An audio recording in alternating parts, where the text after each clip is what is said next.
नमस्कार विद्यार्थी मित्रांनो. आज आपण NTPC ग्रॅज्युएट लेवलच्या झालेल्या एक्झाममधील 5 जून 2025ला फर्स्ट शिफ्टमध्ये झालेल्या पेपरचे संपूर्ण विश्लेषण बघणार आहोत. यात गणित, बुद्धिमत्ता आणि GKGS सर्व प्रश्न या व्हिडिओमध्ये आपण बघणार आहोत.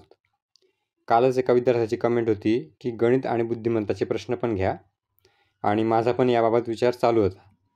त्यामुळे आज आपण पूर्ण पेपर बघणार आहोत. ह्या व्हिडिओला कमीत कमी 500 व्ह्यूज आलेत तर अजून असे संपूर्ण पेपर या चॅनलवर अपलोड करेल. 500 व्ह्यूज यासाठी की खरंच महाराष्ट्रात अभ्यास करणारे मुले आहेत की नाही ते कळेल, नाहीतर माझी मेहनत वाया जायला नको. अजून एक गोष्ट, या व्हिडिओमध्ये फक्त पेपर सोडून घेतलं जाईल.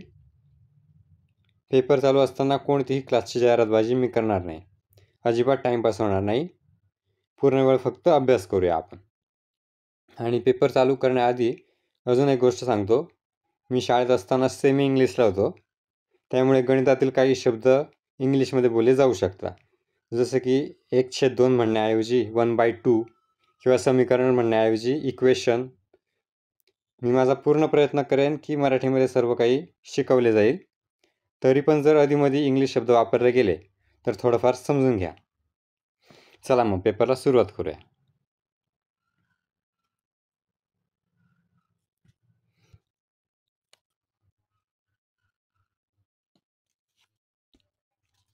पहिला प्रश्न आहे, एका बेडची चिन्हांकित किंमत 517 आहे, जी खरेदी किमतीपेक्षा 30% जास्त आहे.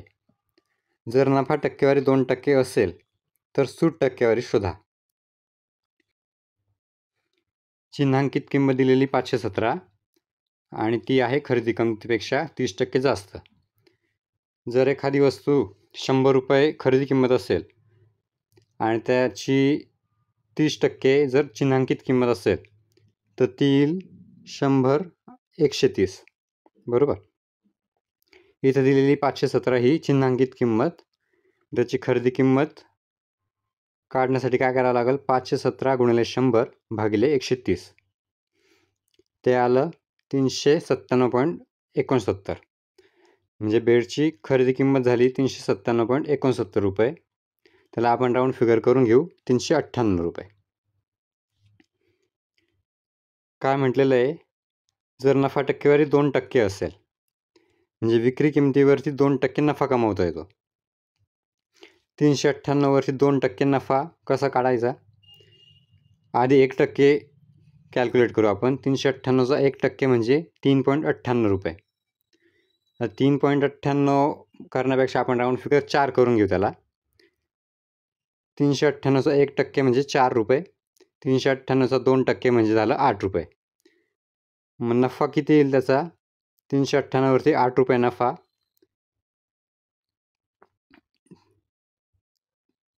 त्या बेडची विक्री किंमत झाली 406 रुपये. त्यांनी विचारलं आहे सूट टक्केवारी शोधा. म्हणजे जी काही चिन्हांकित किंमत आहे 517 रुपये, त्यावरती किती टक्के सूट देतोय हे आपल्याला बघायचं आहे. 517 मधून विक्री किंमत वजा केली 406 रुपये. सूट किती देतोय आपण? 111 रुपये. म्हणजे 517 वरती 111 रुपये सूट देतोय. मग आपल्याला 100 वरती किती टक्के सूट ते काढता येईल. मग ते कसं करावं लागेल? 517 बरोबर 111, तर 100 बरोबर किती? 111 गुणिले 100 भागिले 517. ते येतं आहे आपलं उत्तर 21.47%. ऑप्शन काय आहे? 21.54%, त्याच्या जवळचा ऑप्शन. म्हणजे हे येईल तुमचं योग्य उत्तर, 21.54%.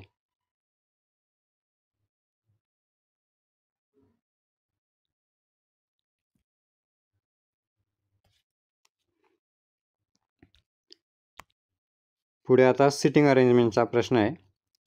7 लोक NOPQRS आणि T उत्तरेकडे तोंड करून एका सरळ रेषेत बसले आहे. P हा रेषेच्या एका टोकावर बसलेला आहे. आपण सोडवूनच घेऊ. 7 लोक आपण एका लाईनीत काढू. 1 2 3 4 5 6 7. काय सांगितलं आहे, टी हा रेषेच्या एका टोकावर बसलेला आहे. डावीकडे किंवा उजवीकडे काही सांगितलेलं नाही आहे. टी इथे येऊ शकतो किंवा टी इथे पण येऊ शकतो. पुढे काय दिलं आहे, आरच्या डावीकडे फक्त 2 लोक बसलेले आहेत. म्हणजे आरची पोझिशन फिक्स झाली. आरच्या डावीकडे 2 लोक बसलेले आहेत. पी हा आरच्या अगदी उजवीकडे आणि एसच्या अगदी डावीकडे बसला आहे. म्हणजे पी येईल आरच्या उजवीकडे, पीची पण पोझिशन फिक्स झाली आणि एसच्या अगदी डावीकडे म्हणजे एसची पण पोझिशन फिक्स झाली. पुढे दिलं आहे क्यू हा ओच्या अगदी डावीकडे बसला आहे. आता 3 जागा उरलेल्या आहेत फक्त. क्यू हा अगदी डावीकडे बसलेला आहे म्हणजे क्यू ओ असं येईल. हे लिहून घेऊ आधी आपण. किंवा क्यू ओ असं येईल. पुढे म्हटलं आहे क्यू हा रेषेच्या अगदी टोकावर बसलेला नाही. खालची कंडिशन बघितली तर इथं क्यू टोकावर येतोय म्हणजे ही कंडिशन गेली.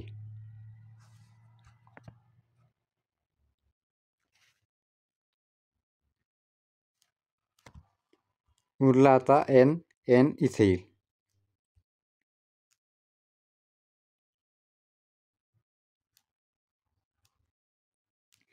काय विचारलं आहे, ओ आणि एनच्या मध्ये किती लोक बसलेले आहेत. ओ आणि एनच्या मध्ये 1 2 3 4 लोक बसलेले आहेत. म्हणजे याचं उत्तर येईल 4.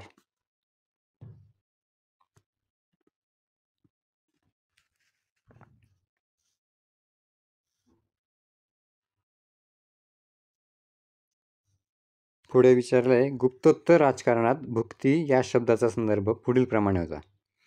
याचं उत्तर आहे प्रांत.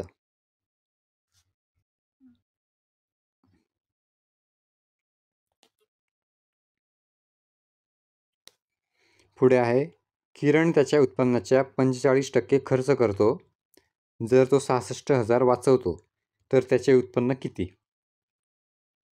45% खर्च करतो म्हणजे तो 55% वाचवतोय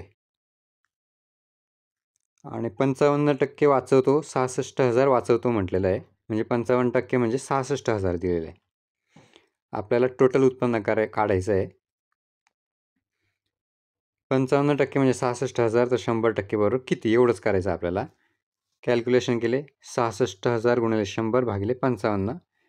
त्याचं उत्तर येतं आहे 1,20,000 किरणचे टोटल उत्पन्न.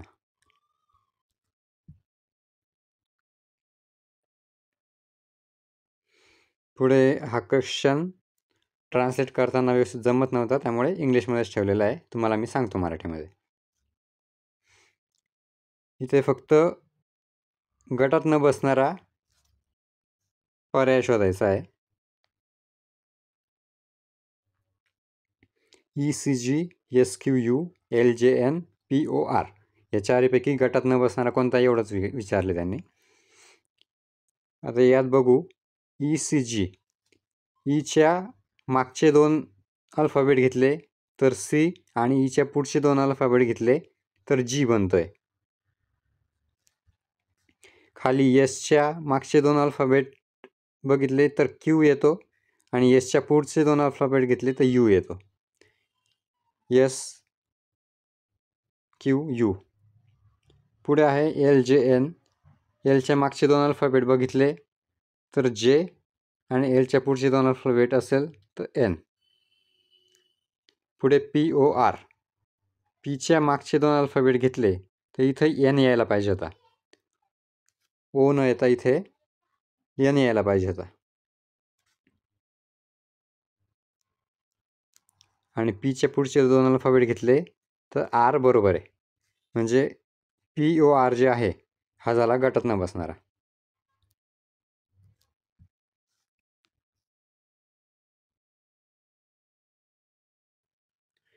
वरुण आणि आशिष मिळून 3 दिवसात 1 हॉल रंगवू शकतात.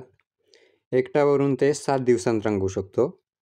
एकटा आशिष असे 4 हॉल किती दिवसात रंगवू शकतो. वरुण आणि आशिष मिळून 3 दिवसात रंगवत आहेत. आशिष एकटा 7 दिवस लावतोय. त्या हॉलचं काम किती ते आपण आधी काढून घेऊ. 7 आणि 3चा लसावी काढला तर 21 युनिट म्हणजे त्या हॉलचं काम आहे. 21 युनिट काम करायचं आहे. आता त्या दोघांची कॅपॅसिटी काढून घेऊ. वरुण आणि आशिष दोघं मिळून 3 दिवसात करतायत, म्हणजे दोघां मिळून जी कॅपॅसिटी झाली 7 युनिट. आणि वरुण एकटा 7 दिवस लावतो आहे, म्हणजे वरुणची कॅपॅसिटी झाली 21/7 3 युनिट. आता आशिषची कॅपॅसिटी किती येईल? 7 - 3. आशिषची कॅपॅसिटी येईल 4 युनिट. म्हणजे आशिष एका दिवसात 4 युनिट काम करू शकतो आणि वरुण एका दिवसात 3 युनिट काम करतो आहे. पुढे विचारला एकटा आशिष असे 4 हॉल किती दिवसात रंगवू शकतो? एका हॉलचं काम किती आहे? 21 युनिट आहे. असे 4 हॉल म्हणजे त्या एकूण 84 युनिट काम करायचं. 21 × 4 84 युनिट काम करायचं आहे आशिषला एकट्याला. आशिषची कॅपॅसिटी एका दिवसात 4 युनिट काम करायची, म्हणजे 84/4 आशिषला लागतील 21 दिवस. याचं उत्तर येईल 21 दिवस.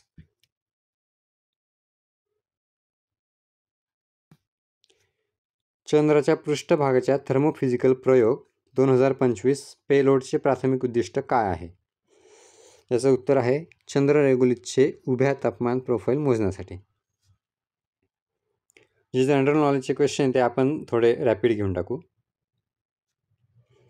पुढे विचारलं आहे 4% वार्षिक साध्या व्याजदराने 1200 किती कालावधीत 2280 होतील ते शोधा.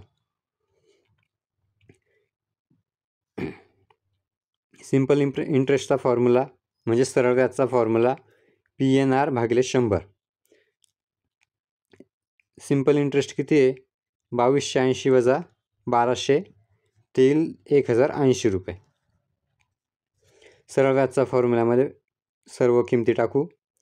P 1200, N आपल्याला काढायचं आहे किती वर्षात होणार ते, आणि R दिलेला आहे 4%. फॉर्म्युल्यामध्ये किमती टाकल्यावरती Nची व्हॅल्यू येते 22.5. म्हणजे 22.5 वर्षामध्ये 1200चे 2280 रुपये होतील 4% दराने. अगदी सोपा क्वेश्चन होता. पुढे आहे 2 पूरक कोणांपैकी मोठा कोन लहान कोणापेक्षा 28 डिग्री जास्त आहे. लहान कोन किती आहे? पूरक कोन म्हणजे दोन्ही कोणांची बेरीज असते 180, बरोबर. लहान कोन आपण x मानू, मोठा कोन 28ने जास्त म्हणून त्याला x + 28 मानू. दोन्ही कोणांची बेरीज 180, x + x + 28. ते सोडवल्यावर 2x = 180 - 28 येईल. एक्सची व्हॅल्यू आपल्याला 76 डिग्री भेटेल. समीकरण सोडवल्यावर एक्सची व्हॅल्यू येईल 76 डिग्री. हा पण सोपा होता. जर ईश्वरने ओढ्याच्या विरुद्ध दिशेने 42 तासांत बोटीने 721 किलोमीटर अंतर कापले आणि त्याला ओढ्यासोबत 15 तास लागले, तर ओढ्याचा वेग शोधा. सर्वांना डिस्टन्स = टाईम × व्हेलॉसिटी फॉर्म्युला माहीत आहे, असायलाच पाहिजे. NTPCचा अभ्यास करताय म्हटल्यावर तुम्हाला हा अंतर बरोबर वेग गुणिले वेळ हा फॉर्म्युला माहीत असेल असं मी गृहीत धरतो. पहिली केस दिलेली आहे 42 तासांत बोटीने 721 किलोमीटर अंतर कापतोय. तर पहिल्या केसमध्ये आपण व्हेलॉसिटी म्हणजेच वेग शोधून घेऊ. फॉर्म्युल्यामध्ये किंमत टाकल्यावर वेग बरोबर 721/42 करावं लागेल. पहिल्या केसमध्ये वेग येतोय 17.166 km/h म्हणजेच किलोमीटर प्रति तास. दुसऱ्या केसमध्ये दिले तेवढेच अंतर कापायला 15 तास लागले. दुसऱ्या केसमध्ये आपण वेग शोधून घेऊ.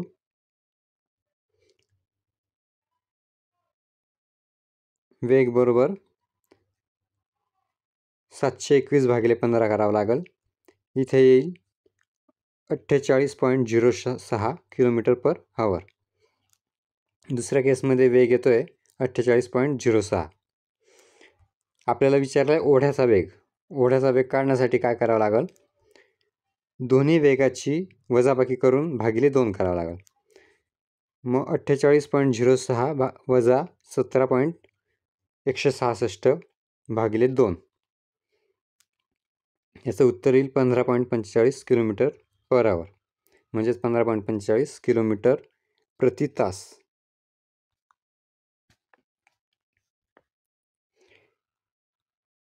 PDF क्वालिटी थोडीशी डाऊन असते तरी थोडं समजून घ्या. तख्त ए बही शिलालेख कोणत्या पार्थियन शासकाचा संदर्भ देतो? याचं उत्तर आहे गोंडो फर्नेस. खालील मालिकेतील प्रश्नचिन्हाऐवजी दिलेल्या पर्यायांमधून कोणती संख्या येईल ते निवडा. 105, 97, 89, 81, 73. प्रत्येक संख्येमधून 8 8 वजा केलेले आहे. 105 मधून 8 गेले 97, 97 मधून 5 गेले 89, 89 मधून 8 गेले 81, 81 मधून 8 गेले 73, 73 मधून 8 गेले, तर आपलं उत्तर यायला पाहिजे 65.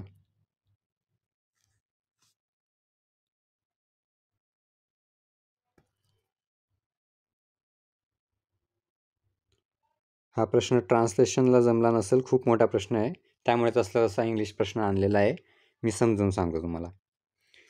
यामध्ये काय दिलेलं आहे, हे नंबर किंवा सिम्बॉल दिलेले आहेत आणि त्याला कोड दिलेले आहे खाली. त्यांनी काही कंडिशन्स दिलेल्या आहे, 3 कंडिशन्स दिलेल्या आहे, 1 2 3. ह्या 3 कंडिशन्समध्ये जर बसत असतील तर त्यानुसार हा जो खाली नंबर दिलेला आहे याचा कोड जनरेट करायचा आपल्याला. अगदी सोपं आहे, मराठीत सांगतो तुम्हाला समजावून. पहिली कंडिशन काय दिलेली आहे, if the first element is symbol and last is a number.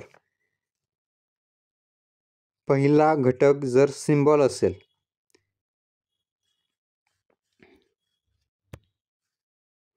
आणि शेवटचा घटक जर नंबर असेल तर पहिला घटक काय आहे, 8 8 झाला नंबर आणि शेवटचा घटक नंबर आहे. दोन्ही पण घटक नंबर आहे, म्हणजे पहिली कंडिशन लागू होत नाही. ते सोडून द्यायची. दुसरी कंडिशन काय दिली आहे, if the first element is odd number and last and even number. म्हणजे पहिला घटक जो आहे तो जर विषम संख्या असेल आणि शेवटचा घटक जो आहे तो जर समसंख्या असेल तर ही कंडिशन बघायची आहे. यामध्ये पहिला आणि शेवटचा दोन्ही अंक समसंख्या आहे, म्हणजे दुसरी कंडिशन पण येत नाही.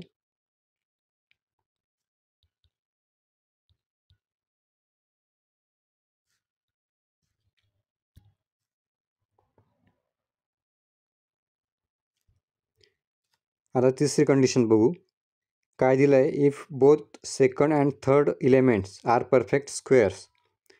दुसरं आणि तिसरा घटक जर स्क्वेअर असतील, दुसरा आणि तिसरा घटक काय आहे,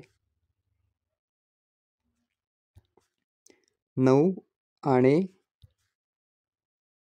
@ हे दोन्ही घटक दिलेले आहे, म्हणजे तिसरी कंडिशन पण लागू होत नाही. तिसऱ्या कंडिशनमध्ये दुसरा घटक 9 हा बरोबर आहे, परफेक्ट स्क्वेअर आहे, तो वर्ग आहे. @ हा सिम्बॉल झाला, हा काही स्क्वेअर नाही आहे कसला, बरोबर. म्हणजे तीनही कंडिशन लागू होत नाही आहे.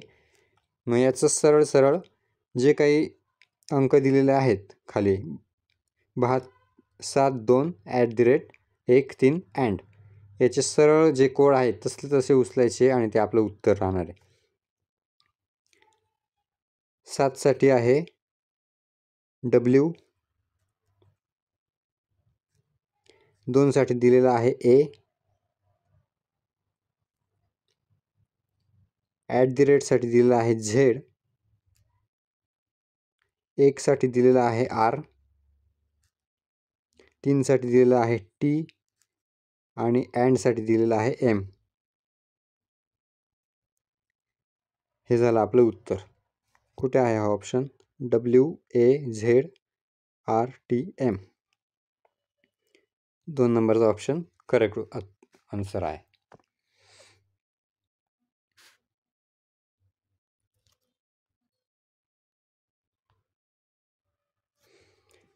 पुढचा प्रश्न आहे, जर अधिक आणि वजा यांची अदलाबदल केली आणि गुणिले आणि भागाकार यांची अदलाबदल केली तर खालील समीकरणात प्रश्नचिन्हाच्या जागी काय येईल? इथे भागिले राहून गेलेला आहे. 1125 गुणिले 45 भागिले 39 वजा 17 अधिक 19 असं समीकरण आहे. त्यांनी सांगितले अधिकच्या जागी वजा, वजाच्या जागी अधिक आणि गुणिलेच्या जागी भागाकार, भागाकाराच्या जागी गुणिले करायचं आहे. मग 1125 भागिले 45 गुणिले 39 अधिक 17 वजा 19 असं घ्यावं लागलं आपल्याला.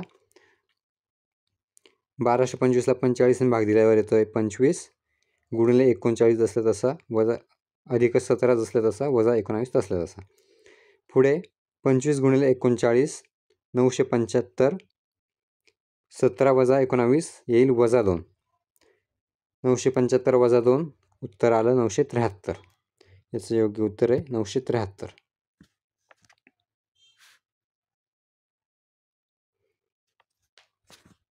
पुढे विचारलं आहे, एका वर्गात 30 विद्यार्थ्यांनी एका परीक्षेला बसले होते. 12 विद्यार्थ्यांचे सरासरी गुण 60 आहेत आणि उर्वरित विद्यार्थ्यांचे गुण 62 आहेत. हे पण सरासरी गुणच दिलेले आहे.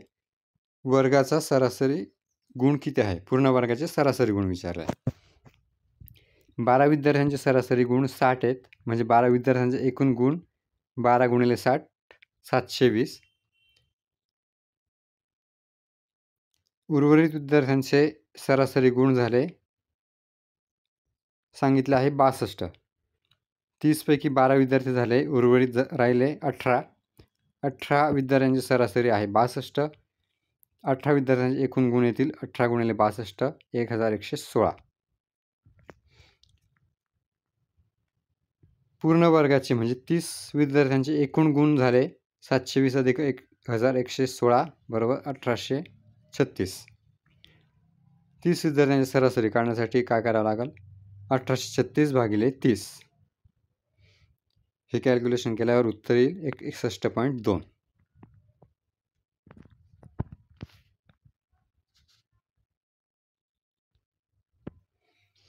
पुढे विचारलं आहे, 67 हे एका विशिष्ट तर्कानुसार 74शी संबंधित आहे. त्याच तर्कानुसार 13 हे 20शी संबंधित आहे. त्याच तर्कानुसार 52 खालीलपैकी कशाशी संबंधित आहे?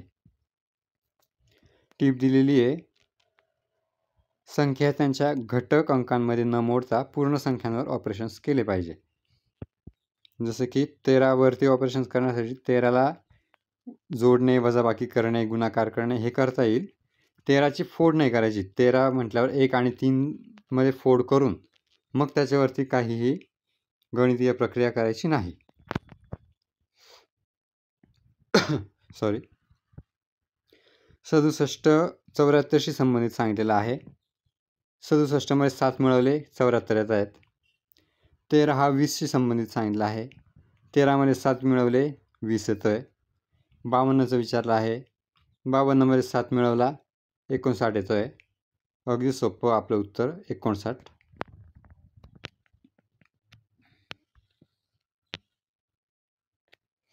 पुढे आहे, भारतीय संविधानाच्या 97व्या घटना दुरुस्ती कायद्याद्वारे राज्य धोरणाच्या निर्देशक तत्वांचा कोणता कलम जोडण्यात आला? याचं उत्तर आहे कलम 43(ब).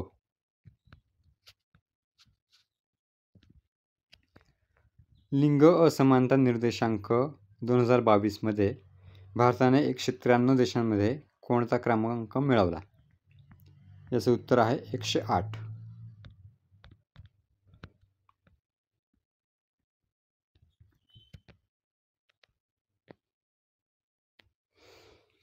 पुढे आहे, ABCDE आणि F एकाच इमारतीच्या 6 वेगवेगळ्या मजल्यांवर राहतात. इमारतीतील सर्वात खालचा मजला क्रमांक 1 आहे, त्याच्यावरचा मजला क्रमांक 2 आहे आणि तोपर्यंत सर्वात वरचा मजला 6 आहे. म्हणजे 1 2 3 4 5 6 एकावर एक मजले दिलेले आहेत. ए आधी आपण मजले काढून घेऊया.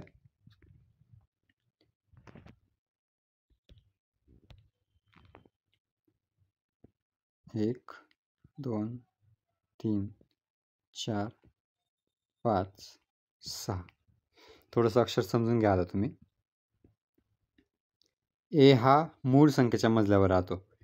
म्हणजे ए 2 वरती येऊ शकतो, 3 वरती येऊ शकतो किंवा 5 वरती येऊ शकतो. पुढे बघू. ए आणि ई ज्या मजल्यावर राहतात त्यांचा गुणाकार 3 आहे. गुणाकार 3 आहे म्हटल्यावर 3चे अवयव काय येतील? फक्त 3 गुणिले 1 एवढा एकच अवयव येऊ शकतो. आणि ए सांगितलेले मूळ मजल्यावरती राहतो. म्हणजे एची पोझिशन फिक्स झाली. ए तिसऱ्या मजल्यावरती येईल आणि ईची पोझिशन पहिल्या मजल्यावरती येईल. ए आणि ई फिक्स झाले. पुढे दिले बीच्या वर फक्त 2 लोक राहतात.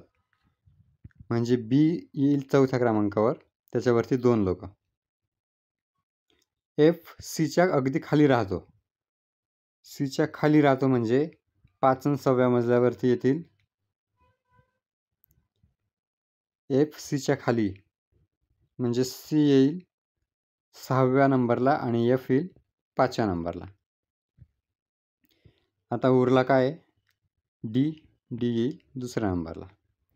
विचारलं काय? डी आणि एफच्या मध्ये किती लोक राहतात?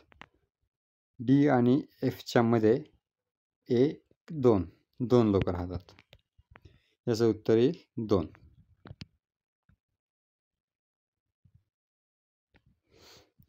पुढे आहे 24 डिग्री अक्षांश कोणत्या भारतीय राज्याच्या राजधानीच्या सर्वात जवळून जातो? याचं उत्तर आहे भोपाळ. हा परत आता मागासारखाच प्रश्न विचारलेला आहे. हे असे प्रश्नांमध्ये जोर दिलेला आहे यावर्षी NTPCने.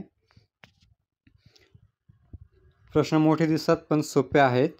व्यवस्थित वाचा फक्त. मला ट्रान्सलेशनमध्ये थोडंसं एरर येत होते, त्यामुळे हा इंग्लिशमध्येच ठेवलेला आहे मी प्रश्न. तुम्हाला व्यवस्थित मी मराठीमध्ये सांगतो. इथे पण नंबर दिलेले आहे, त्याचे कोड दिलेले आहेत. कंडिशन दिलेले आहे 3. If the first element is symbol and last is a number. पहिला घटक जर सिम्बॉल आणि लास्ट नंबर असेल तर ही कंडिशन वापरायची. पहिला आहे 9, शेवटचा आहे 6. म्हणजे इथे पहिली कंडिशन येणार नाही.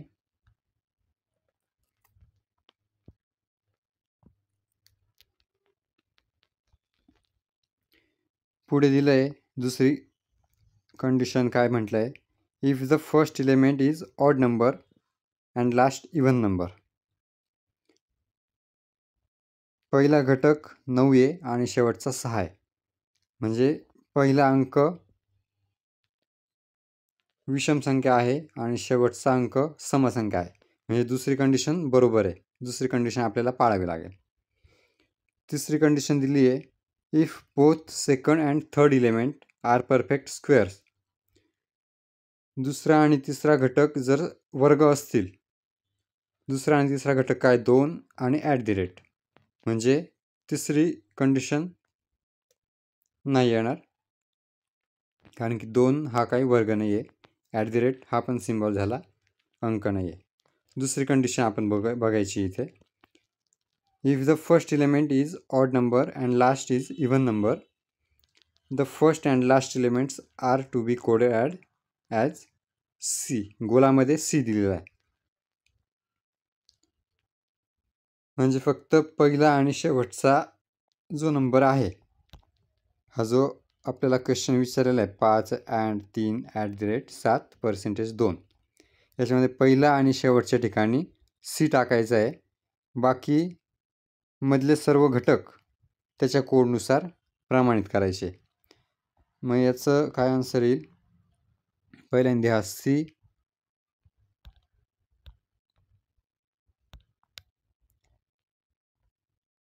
सी तसलं असा येईल. अँडच्या जागी येईल एम,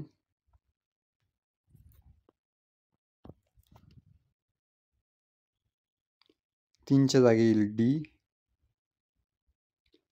ॲटच्या जागी येईल झेड, 7च्या जागी येईल डब्ल्यू, पर्सेंटेजच्या जागेवर येईल पी आणि शेवटी परत आपल्याला सांगितलेलं आहे सी वापरायचा शेवटच्या घटकांसाठी. कुठे आता हा ऑप्शन MDZWP, चौथा ऑप्शन हा बरोबर आहे, MDZWP. ओके, व्यवस्थित लक्षात घ्या. लक्षात येत नसेल तर परत बघा. अरे बापरे, परत तसाच क्वेश्चन आहे.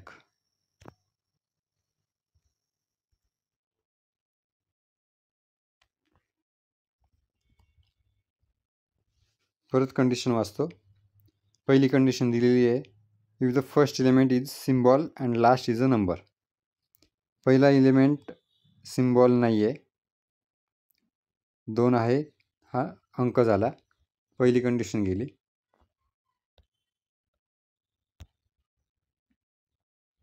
दुसरी कंडिशन दिलेली आहे, इथून चालू होती दुसरी condition. If the first element is odd number and last is even number. पहिला एलिमेंट काय 2 समसंख्या झाली आणि शेवटचा एलिमेंट झाला 6, तो पण समसंख्या आहे. पण इथे काय म्हटलेलं आहे, फर्स्ट इज ऑड नंबर म्हणजे पहिली विषम संख्या, शेवटची जर समसंख्या असेल तर दुसरी कंडिशन पण गेली. तिसरी कंडिशन दिलेली आहे, if the both second and third element are perfect squares.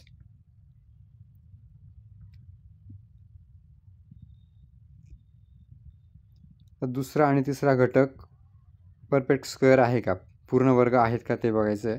दुसरा घटक आहे @ तिसरा घटक आहे 9. 9 परफेक्ट स्क्वेअर आहे म्हणजे पूर्ण वर्ग आहे.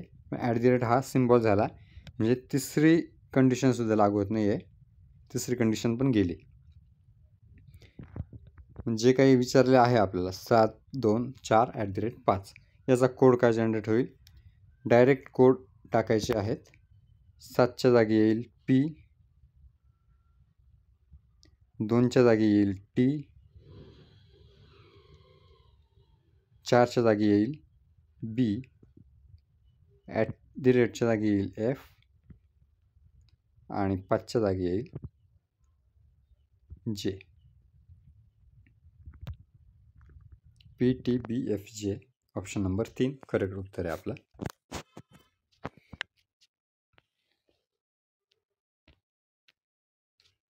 पुढे आहे, एप्रिल 2025 पर्यंत भारत UK मुक्त व्यापार करार किती टक्के अंतिम झाला आहे, ज्यामुळे दोन्ही राष्ट्रीय करार पूर्ण करण्याच्या जवळ आले आहेत.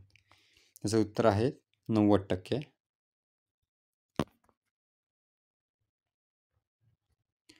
- 2024च्या विधानसभा निवडणुकीनंतर खालीलपैकी कोणते संयोजन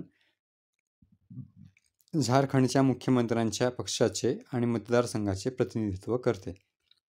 याचं उत्तर आहे JMM बरहेट. JMM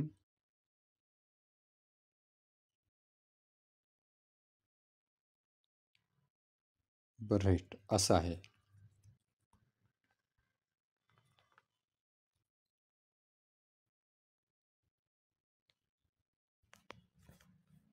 खालीलपैकी कोण कायद्याद्वारे आंतरजातीय आणि आंतरधर्मीय विवाहांना प्रोत्साहन देण्यासाठी ओळखले जाते. याचं उत्तर आहे राजाराम मोहन रॉय.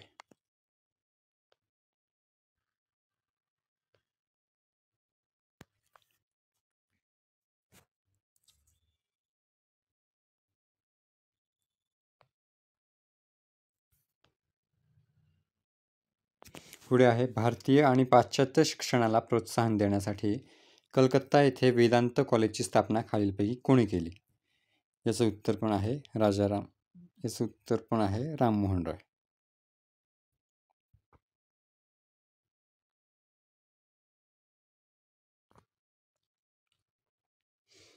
पुढे आहे, 73 विद्यार्थ्यांच्या उत्तरेकडे तोंड करून असलेल्या रांगेत गीता डाव्या टोकापासून 16व्या स्थानावर आहे.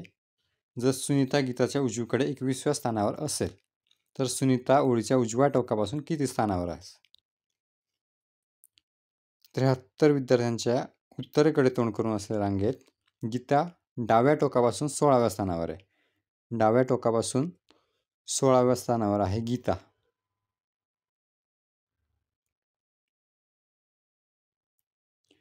सुनीता गीताच्या उजवीकडे 21व्या स्थानावर आहे. गीताच्या उजवीकडे 21व्या स्थानावरती आहे सुनीता.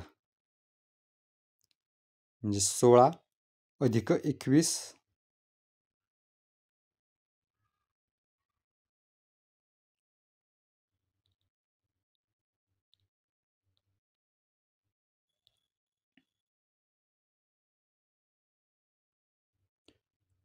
हे येईल. सुनीता येईल. 16 आणि 21 किती झाले? 6 आणि 1 7 2 आणि 1 3. 37व्या स्थानावर डावीकडून सुनीता येईल. आपल्याला विचारलं सुनीता ओळीच्या उजव्या टोकापासून किती असेल. टोटल विद्यार्थी आहेत 73. 73 मधून उजवीकडून आपल्याला मोजायचं आहे. उजवीकडून डावीकडून 37व्या स्थानावरती सुनीता आहे. उजवीकडून मोजताना आपल्याला सुनीता सोडून द्यावी लागेल. म्हणजे 73 वजा 36 करावे लागेल. याचं उत्तर येईल 37. बरोबर.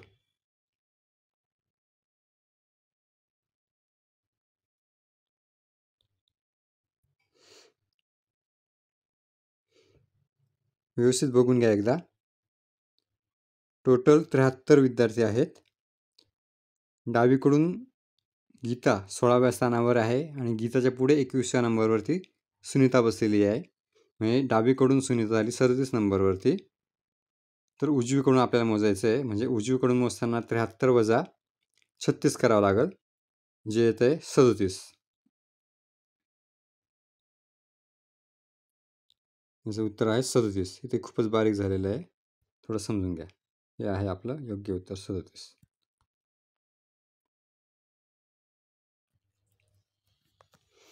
पुढे विचारलं आहे 127 वजा 7 गुणिले 17 प्लस 6 अधिक 93चे मूल्य काय आहे.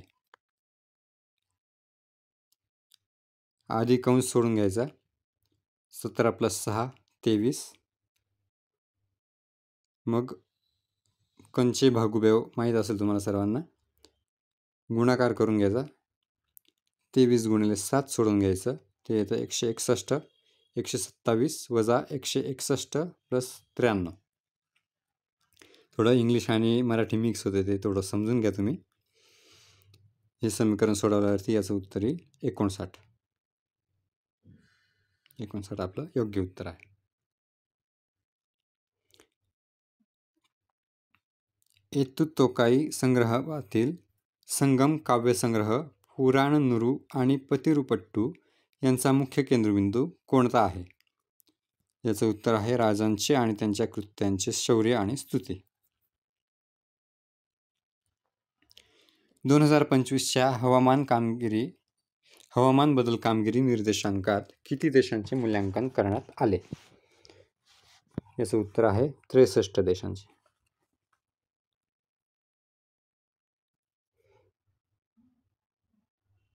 पुढे आहे वेन डायग्राम.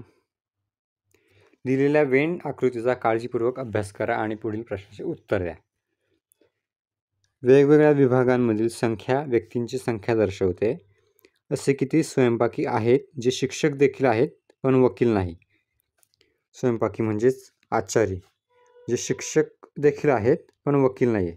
म्हणजे तुम्हाला आचार्य आणि शिक्षकांचा हा एरिया बघायचा आहे. त्याचं उत्तर आहे 9.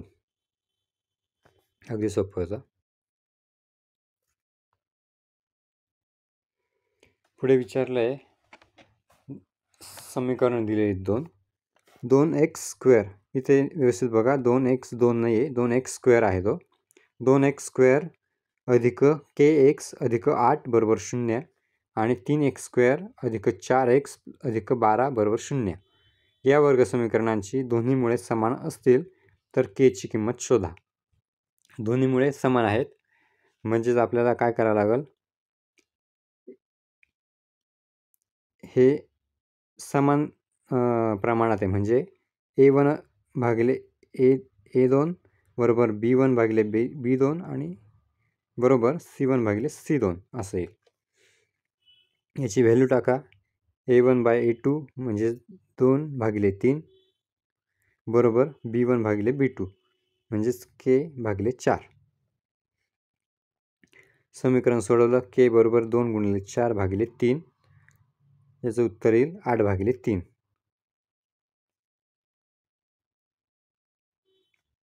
8/3 हे आपलं योग्य उत्तर.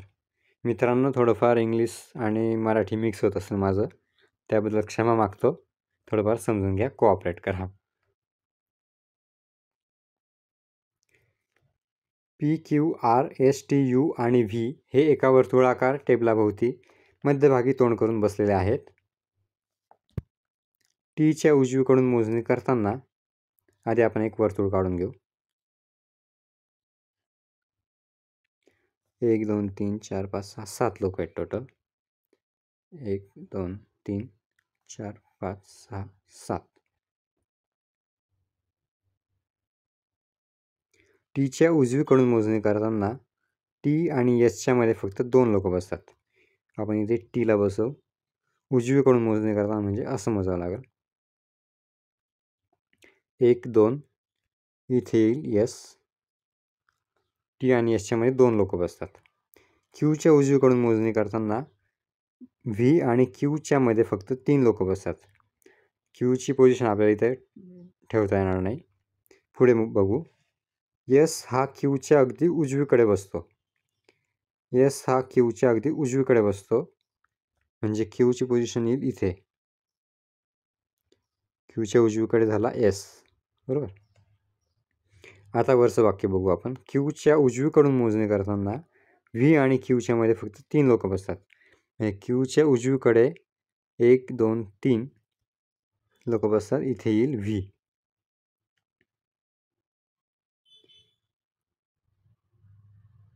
आता काय दिले पुढे. यू हा आरच्या अगदी उजवीकडे बसतो.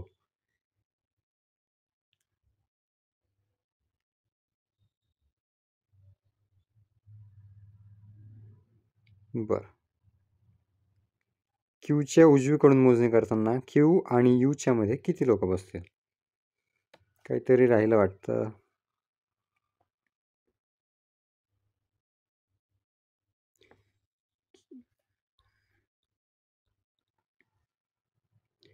इथे दिले यू हा आरच्या अगदी उजवीकडे बसतो. अगदी उजवीकडे बसतो म्हणजे शेजारी शेजारी. आता हे दोनच राहिलेले आहेत म्हणजे इथे येईल यू हा आरच्या उजवीकडे बसतो. आता उरला तो पी. पी इथे बसेल. काय विचारलंय. क्यूच्या उजवीकडून मोजणी करताना क्यू आणि यूच्या मध्ये किती लोक बसतात. क्यू आणि यूच्या मध्ये एस आणि आर हे 2 बसत आहेत. म्हणजे इथे 2 लोक बसत आहेत. योग्य उत्तर आहे 2.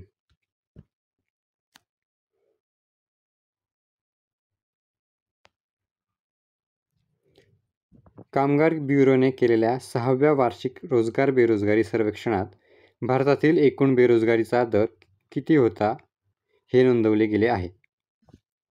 याचं उत्तर आहे 5.4%.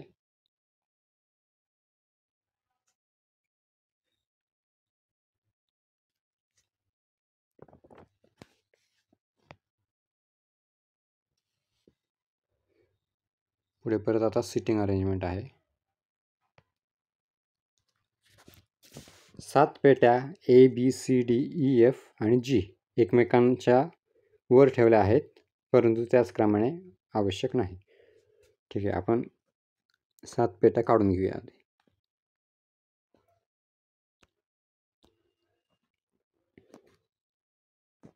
1 2 3 4 5 6 7.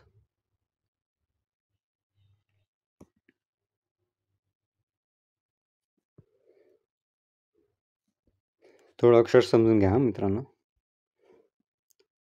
काय सांगितलंय, कोणताही पेटा F वर ठेवलेला नाही. म्हणजे F झाला सर्वात वरती 7 नंबरला.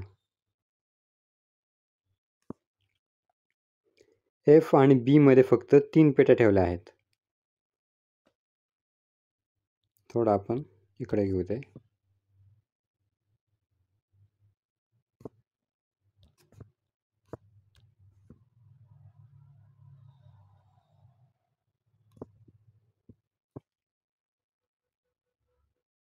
म्हणजे F आणि B मध्ये 3 ठेवलेले आहेत. म्हणजे B ची पोझिशन येईल 3 नंबरला.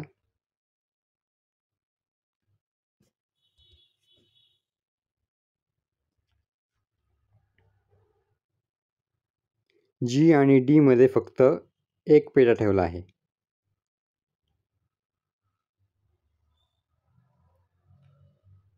ठीक आहे, G आणि D आपण बाजूला ठेवू.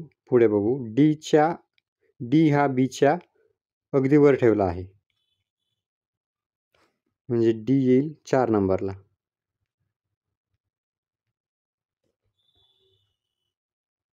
आता वरची कंडिशन बघू आपण. G आणि D मध्ये 1 पेटा ठेवलेला आहे. म्हणजे G एकतर इथं येईल 6 नंबरला किंवा इथे येईल.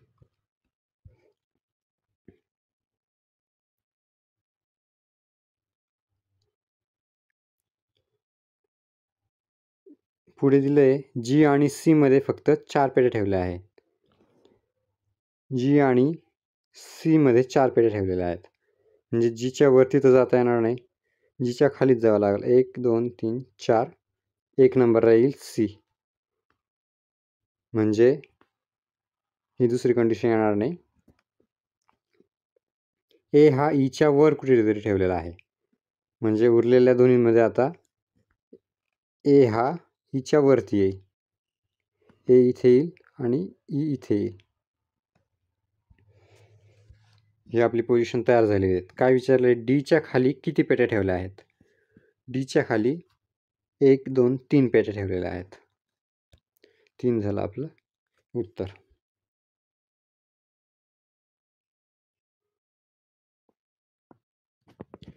सर्वोच्च न्यायालय केवळ कोणत्या विशिष्ट उद्देशासाठी कलम 32 अंतर्गत रिट जारी करू शकते? उत्तर, मूलभूत हक्कांचे संरक्षण करणे. खालीलपैकी कोणत्या भारतीय राज्याला समुद्रकिनारा नाही? याचं उत्तर आहे राजस्थान. एका विशिष्ट सांकेतिक भाषेत A अधिक B म्हणजे A ही B ची आई आहे. A वजा B म्हणजे A हा B चा भाऊ आहे. A गुणिले B म्हणजे A ही B ची पत्नी आहे. आणि A भागिले B म्हणजे A हा B चा पिता आहे. इथे चिन्ह राहून गेलं A भागिले B चं.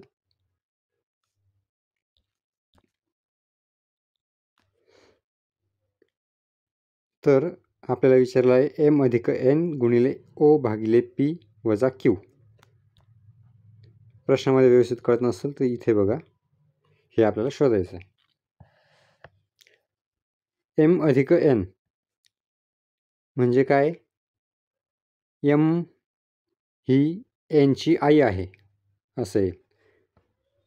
M आई आहे म्हटल्यावर M गोल येणार आणि N झाला M चा मुलगा किंवा मुलगी. पुढे काय? N गुणिले O म्हणजे काय येईल?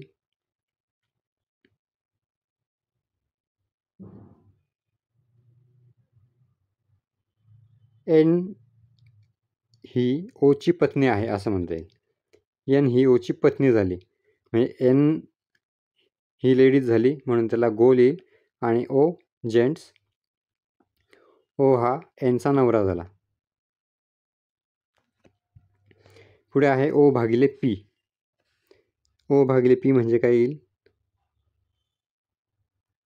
O हा P चा पिता. O हा P चा पिता येईल.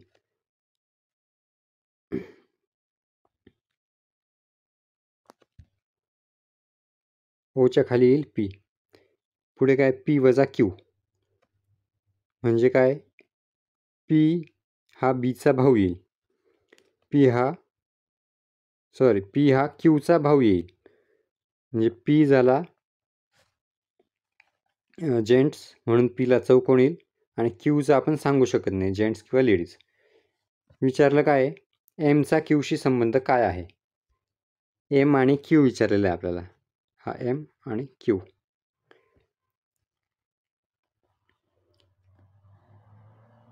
एम हा झाला क्यू आणि पी दोघे भावंड झाले. क्यूचे वडिलांची बायको म्हणजे क्यूची आई, आणि क्यूची आई झाली एन आणि एनची आई झाली एम. म्हणजे एम ही क्यूची आईची आई झाली. बरोबर. एम ही क्यूची आईची आई येईल.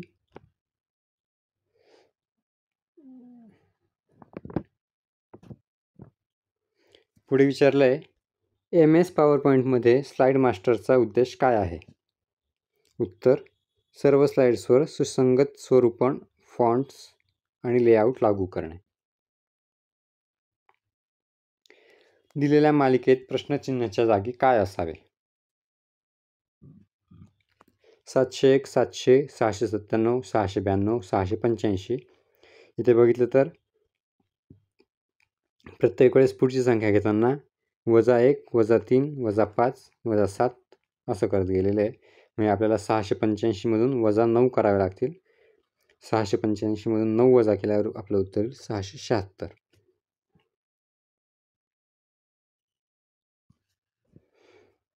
पुढे आहे एका माणसाला 7 तासांत 519 किलोमीटर अंतर कापावे लागते. जर तो त्याच्या अंतराच्या 2/3 अंतर 5/7 वेळेत कापत असेल तर उर्वरित अंतर कापण्यासाठी त्याचा वेग किलोमीटर प्रति तास किती असावा. काय दिले 7 तासात 519 किलोमीटर अंतर कापतोय.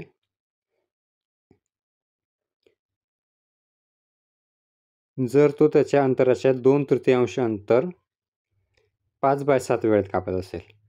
519 हे टोटल अंतर आहे. त्याच्या 2/3 अंतर म्हणजे किती 519 गुणिले 2/3 म्हणजे 346 अंतर तो 5/7 वेळेत कापणार आहे. एकूण त्याला लागत आहे 7 तास. 5/7 म्हणजे 346 किलोमीटर साठी त्याला लागतील 5 तास.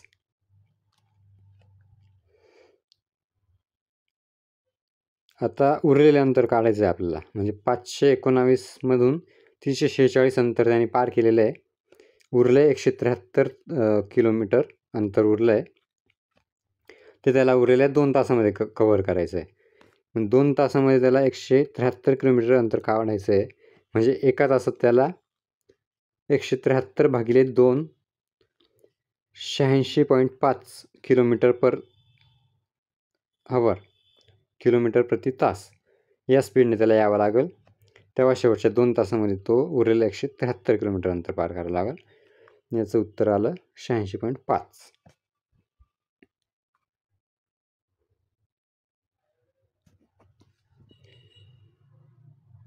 शहात्तर, 83, 30, 11, 81, 52, 18, 34, 84, 35 आणि 27 या निरीक्षकांचा मध्यक आहे.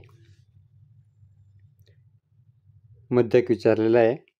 सर्व संख्या चढत्या क्रमाने मांडून घ्यायच्या. टोटल किती संख्या आहेत 1, 2, 3, 4, 5, 6, 7, 8, 9, 10, 11. 11 संख्या आहेत. चढत्या क्रमाने मांडल्यावरती मधली संख्या जी येईल तो झाला या निरीक्षणांचा मध्यक.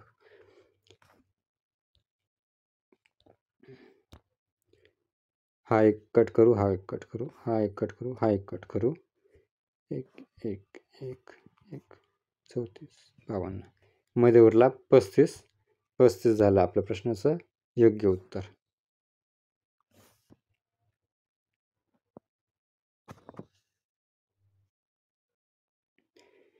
पुढे आहे पाईप ए 18 मिनिटात टाकी भरू शकते तर पाईप बी 20 मिनिटात पूर्णपणे भरलेली टाकी रिकामी करू शकते.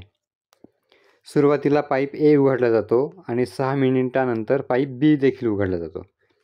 उर्वरित टाकी किती वेळात पूर्णपणे भरली जाईल. पाईप ए 18 मिनटात टाकी भरते आणि पाईप बी 20 मिनटात रिकामी करते, म्हणजे बी वजा घ्यावा लागेल, -20. तर एकूण टाकीची क्षमता कशी काढावी लागेल? 18 आणि 20चा लसावी काढला. आता इथे टाकी दिलेली, त्यामुळे आपण पाण्याचं कॅल्क्युलेशन करायचं म्हणून आपण लिटरमध्ये घेऊ कॅल्क्युलेशन.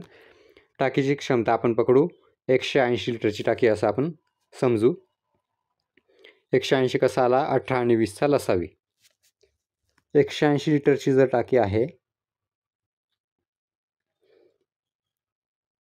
पाईप ए 18 मिनटात भरतोय आणि पाईप बी 20 मिनटात रिकामी करतोय, म्हणजे पाईप एची कॅपॅसिटी झाली 180 भागिले 18 10 आणि पाईप बीची कॅपॅसिटी झाली 180 भागिले 20 9. पण ही 9 पाईप बी टाकी रिकामी करतो, त्यामुळे 9 हा मायनसमध्ये घ्यायचा. जर पूर्ण टाकी भरताना स्टार्टिंगलाच जर दोन्ही कॉक उघडले, दोन्ही नळ जर उघडले, तर 10 वजा 9 करावं लागेल आपल्याला. 180 भागिले 1. पूर्ण टाकी भरायला 180 मिनिट लागतील. जर दोन्ही पाईप एकाच वेळेस उघडलेले असतील तेव्हा. पण इथे काय सांगितलं आहे आपल्याला? पाईप ए आधी उघडला जातो आणि 6 मिनिटानंतर पाईप बी उघडला जातो, म्हणजे पहिल्या 6 मिनिटात ए थोडीफार टाकी भरेल. मग एची क्षमता किती आहे? एची क्षमता आहे 10 लिटर टाकी भरू शकतो एका मिनिटाला. पहिल्या 6 मिनिटामध्ये पाईप ए 10 गुणिले 6 60 लिटर टाकी भरेल, बरोबर. आता विचारलं आहे उर्वरित टाकी भरायला किती वेळ लागेल. पहिल्या 6 मिनिटामध्ये 60 लिटर टाकी भरलेली गेली आहे 180 पैकी. आता उरलेली आहे 120 लिटर. 120 लिटर भरायची आपल्याला, जेव्हा दोन्ही पण पाईप उघडले जाणार आहे, म्हणजे पाईप बी 6 मिनिटानंतर उघडला जाणार आहे, तेव्हा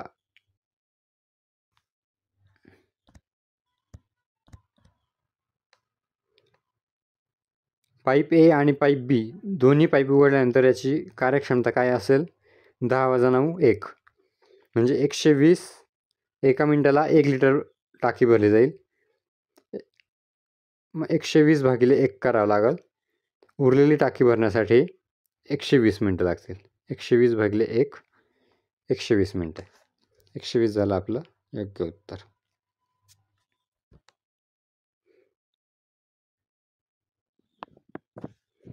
फेब्रुवारी 2025मध्ये मुथूट फायनान्सला संपूर्ण भारतात किती नवीन शाखा उघडण्याची परवानगी मिळाली आहे, ज्यामुळे सुवर्ण कर्ज बाजारात त्यांची उपस्थिती मजबूत झाली आहे?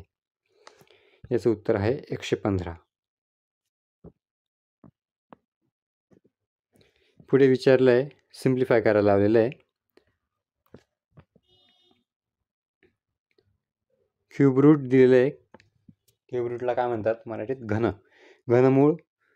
घनमुळामध्ये 5832 भागिले चौथ्या मुळामध्ये 10,000 गुणिले 5 भागिले 24 गुणिले 78. 5832 हा 18चा घन आहे आणि 10चा चौथा घात येतो 10,000, म्हणजे याचं उत्तर झालं, पहिल्या घटकाचं उत्तर झालं 18 भागिले 10 गुणिले 5 भागिले 24 गुणिले 78. हे पूर्ण सोडवल्यावरती याचं उत्तर येतं 29.25. इथे जर सोडवलं तर सगळी खिचडी होईल, त्यामुळे मी सुटसुटीत ठेवलेलं आहे. तुम्ही हे कॅल्क्युलेशन करून बघा, कारण की कॅल्क्युलेशन पॉईंटमध्ये जात आहे, त्यामुळे कॅल्क्युलेशनचा सराव करा तुम्ही. पुढे आहे, जलविच्छेदनामुळे खालीलपैकी कोणते द्रावण किंचित आम्लयुक्त आहे? याचं उत्तर आहे NH4Cl.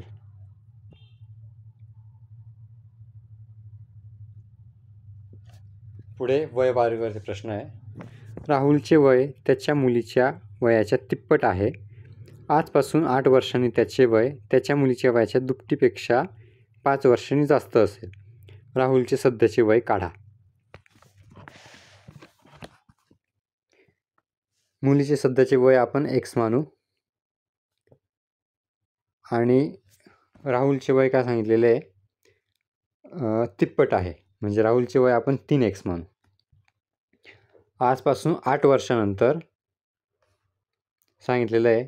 8 वर्षानंतर मुलीचे वय किती येईल, x + 8 आणि राहुलचे वय येईल 3x + 8.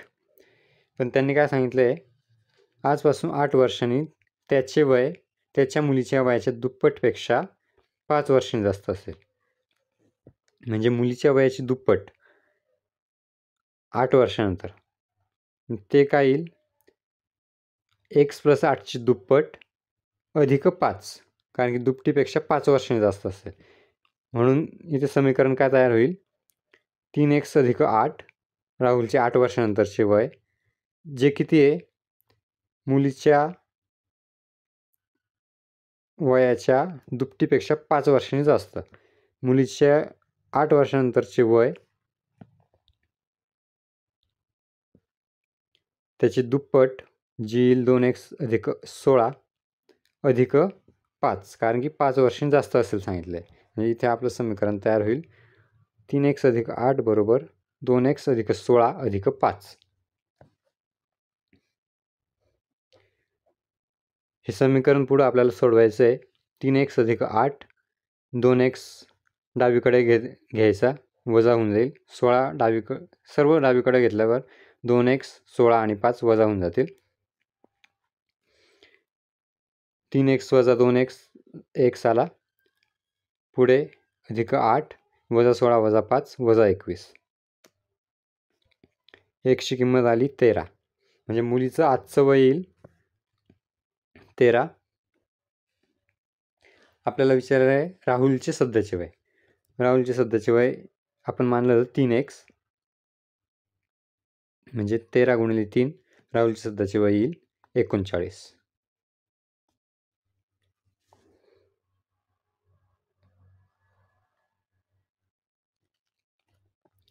एक विक्रेता प्रति ड्रायर 63,000 या दराने 2 ड्रायर विकतो. एकावर त्याला 5% नफा होतो आणि दुसऱ्यावर त्याला 30% तोटा होतो. संपूर्ण व्यवहारात त्याचा तोटा किती टक्के आहे? विक्रेता 2 ड्रायर विकतोय, दोन्ही पण विकतोय 63,000ने.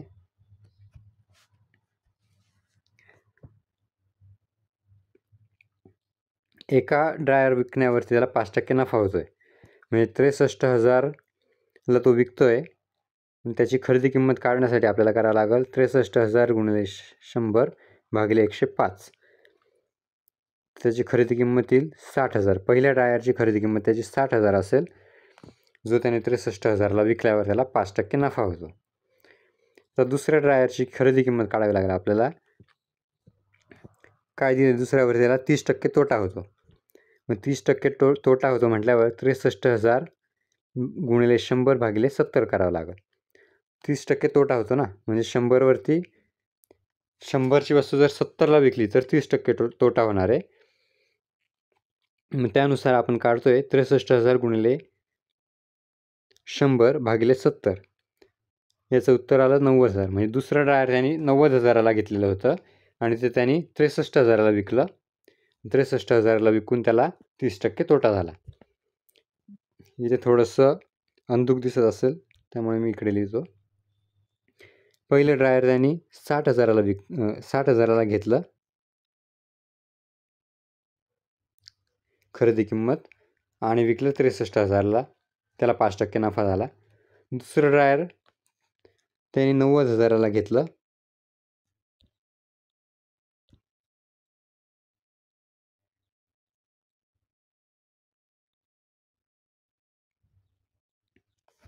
आणि विकलं 63,000ला. दोन्ही ड्रायर मिळून त्याला कितीला पडले, 90,000 अधिक 60,000 करावं लागलं आपल्याला. दोन्ही ड्रायर त्याला पडले 1,50,000ला. दोन्ही ड्रायर त्यांनी विकले कितीला, 63,000 अधिक 63,000. दोन्ही ड्रायर त्यांनी विकले 1,26,000ला. म्हणजे 1.5 लाखाला त्यांनी घेतले आणि विकले 1,26,000ला. म्हणजे त्याला किती 1.5 लाखावरती तोटा किती झाला, 24,000 तोटा झाला. आपल्याला विचारलं आहे संपूर्ण व्यवहारात त्याचा तोटा किती टक्के आहे. 1.5 लाखावरती त्याला 24,000चा तोटा झाला आहे म्हटल्यावर 100वरती आपल्याला किती टक्के हे काढावं लागणार आहे. मग हे करावं लागेल 24,000 गुणिले 100 भागिले 1.5 लाख. याचं उत्तर येतं 16%.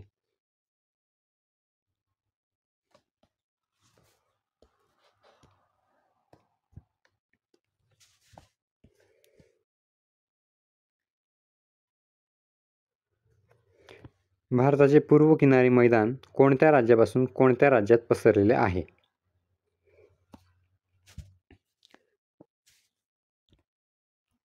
हा प्रश्न जरा समजून सांगतो मी. भारताचा नकाशा तुम्हाला माहिती आहे, असा काहीतरी नकाशा आहे. हा इकडे थोडासा पूर्वेकडे जातो, इकडे खाली खाली येतो, इकडे हा राजस्थान वगैरे, इकडे महाराष्ट्र. हा असा भारताचा नकाशा आहे, बरोबर. थोडासा आता समजून घ्या तुम्ही. काय विचारले, पूर्व किनारी मैदान कोणत्या राज्यापासून कोणत्या राज्यापर्यंत. पूर्व किनारी मैदान हा इकडे आहे अरबी समुद्र, हा सर्व इकडे आहे अरबी समुद्र, बरोबर.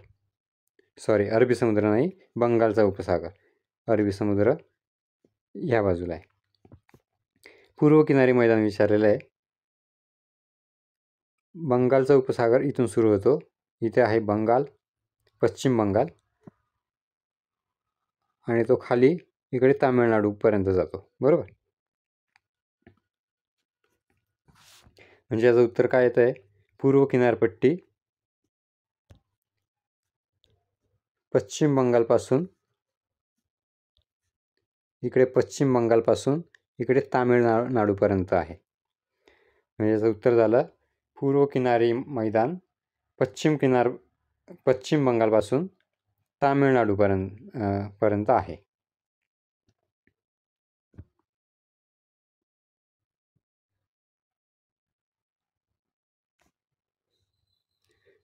पुढे आहे, जेव्हा 30, 15, 21 आणि 11 या प्रत्येक संख्यामध्ये x जोडला जातो तेव्हा या क्रमाने मिळणाऱ्या संख्या प्रमाणात असतात.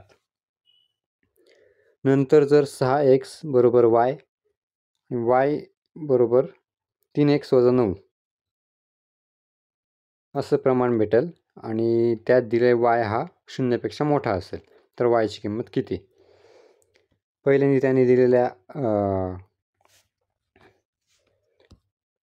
त्यांनी दिल्यानुसार प्रत्येक संख्येमध्ये x जोडला जातो. आपण x जोडून घेऊ. 30 + x भागिले 15 + x बरोबर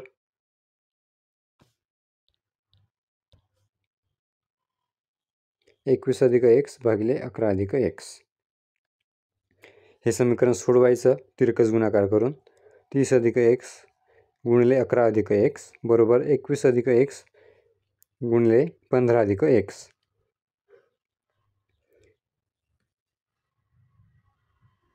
कंस सोडून घ्यायचे पुढे पूर्ण.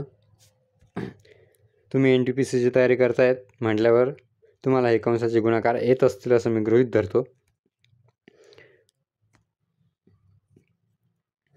हे समीकरण पुढे सोडवत गेल्यावर आपल्याला x ची व्हॅल्यू मिळते -3.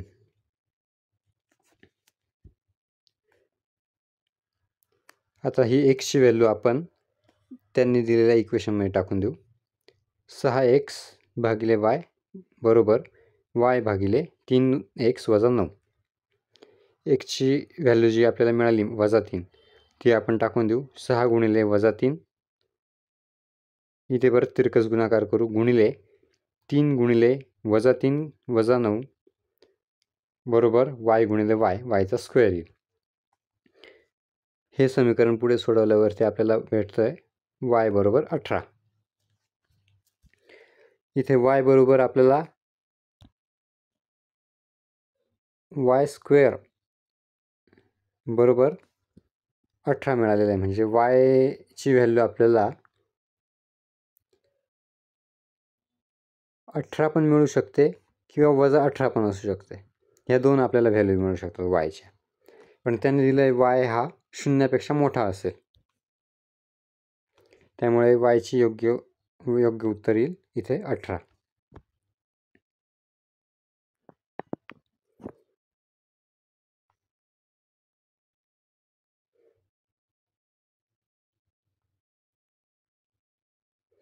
खाली दिलं आहे. हा प्रश्न खाली दिलेल्या 5 3 अंकी संख्यांवर आधारित आहे. 5 संख्या दिलेल्या आहेत: 614, 457, 249, 625, 150.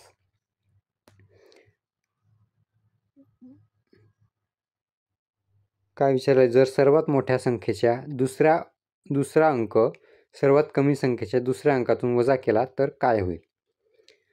सर्वात मोठी संख्या कोणती आहे? 625. 625चा दुसरा अंक म्हणजे 2.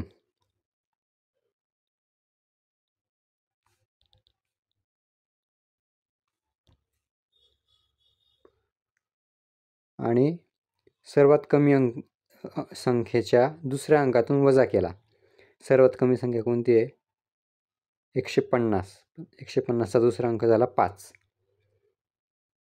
म्हणजे 5 मधून 2 वजा केला. याचं उत्तर येईल 5 मधून 2 वजा करायचं आहे. याचं उत्तर येईल 3. 3 झालं आपल्या प्रश्नाचं योग्य उत्तर.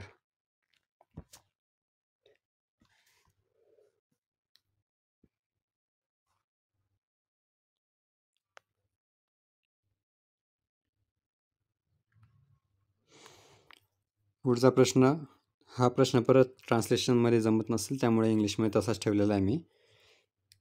याच्यात काय विचारलं आहे?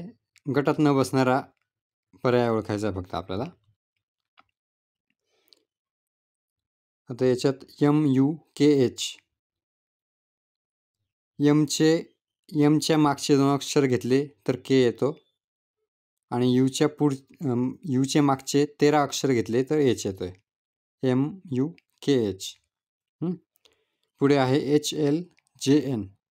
Hच्या पुढचे 2 अक्षर घेतले तर J येतो. Lच्या पुढचे 2 अक्षर घेतले तर N येतो. पुढे SWUY. Sच्या पुढचे 2 अक्षर STU आणि Wच्या पुढचे 2 अक्षर WXY. पुढे आहे NRPT. यांच्या पुढचे 2 अक्षर NOP. आरच्या पुढचे 2 अक्षर RST. म्हणजे याच्यात जर बघितलं तर हे दुसरा, तिसरा, चौथ्या पर्यायामध्ये प्रत्येक अल्फाबेटमध्ये 2 अक्षर पुढे जायचं आहे. Hच्या पुढे 2 J, Lच्या पुढे 2 N.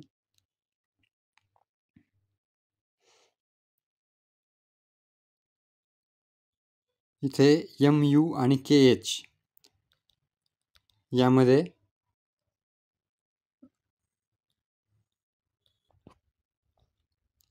दुसरा, तिसरा आणि चौथ्या ऑप्शनमध्ये प्रत्येक याच्यात 2-2 अल्फाबेट पुढे सरकवायचे.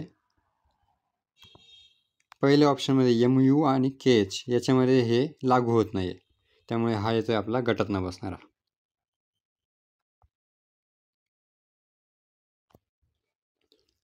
ब्रिटिश जमीन महसूल धोरणाविरुद्ध बक्षी जगबंधू यांनी कोणत्या वर्षी पैका बंडाचे नेतृत्व केले? याचं उत्तर आहे 1817. पुढे, जर 2 संख्यांचे गुणोत्तर 5/3 असेल आणि त्यांच्या लसावी आणि त्यांच्या मसावीचा गुणाकार 135 असेल तर लसावी आणि मसावीच्या परस्पर संबंधांची बेरीज कशी असेल?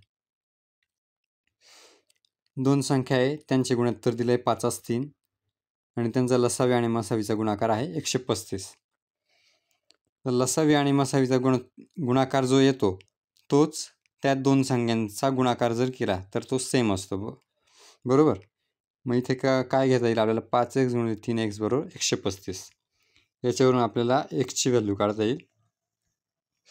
5 × 3 15x² = 135. x² आला 9, x ची व्हॅल्यू आली 3. याच्यावरून ह्या 2 संख्या काय झाल्या? 5x पहिली संख्या आली 15, दुसरी संख्या आली 9. 2 संख्या आपल्याला मिळाल्या 15 आणि 9. विचारलेलं काय? लसावी आणि मसावीच्या परस्पर संबंधांची बेरीज काय असेल? हा इथे थोडा ट्रान्सलेशनमध्ये मिस्टेक आहे.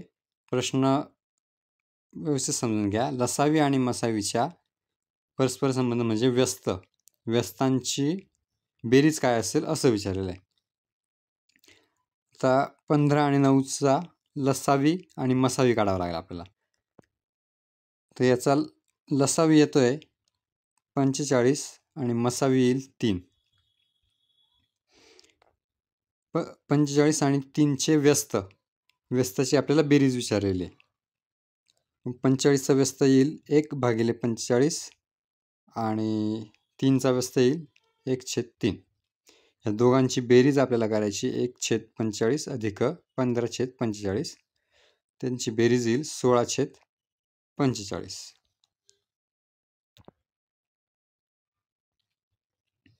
कुठे 16/45? ऑप्शन नंबर 3 आपलं योग्य उत्तर आहे.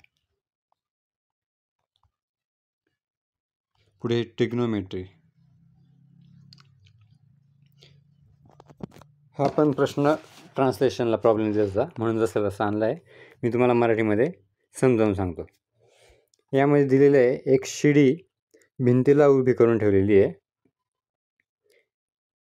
आणि ही झाली आपली शिडी, ही भिंतीला उभी केलेली आहे. शिडीचा सर्वात वरचा टोक आणि भिंतीचं खालचं टोक या दोघांचं अंतर दिलेलं आहे 30. भिंतीची उंची दिलेली आपल्याला 30.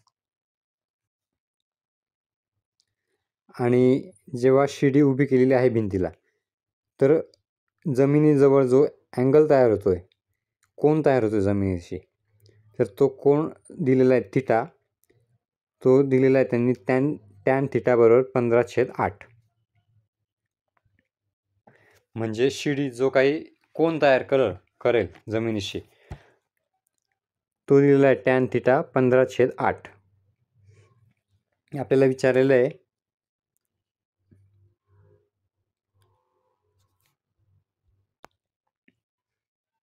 भिंत आणि शिडीचं अंतर, हे आपल्याला काढायचं आहे.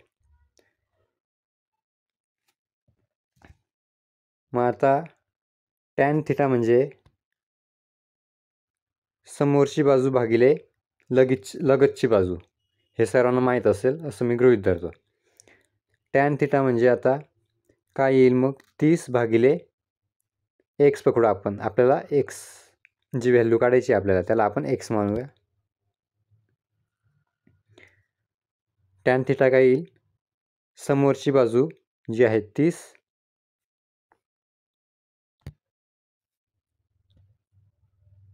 भागिले लगतची बाजू जो आपण x मानला आहे. टॅन थिटाची व्हॅल्यू आपण काढली 30/x. त्यांनी दिलेली आहे टॅन थिटाची व्हॅल्यू 15/8. दोन्ही व्हॅल्यू आपण एकत्र करू. 30/x बरोबर 15/8. हे समीकरण सोडवल्यावरती आपल्याला उत्तर भेटेल, एक्सची व्हॅल्यू भेटेल 16.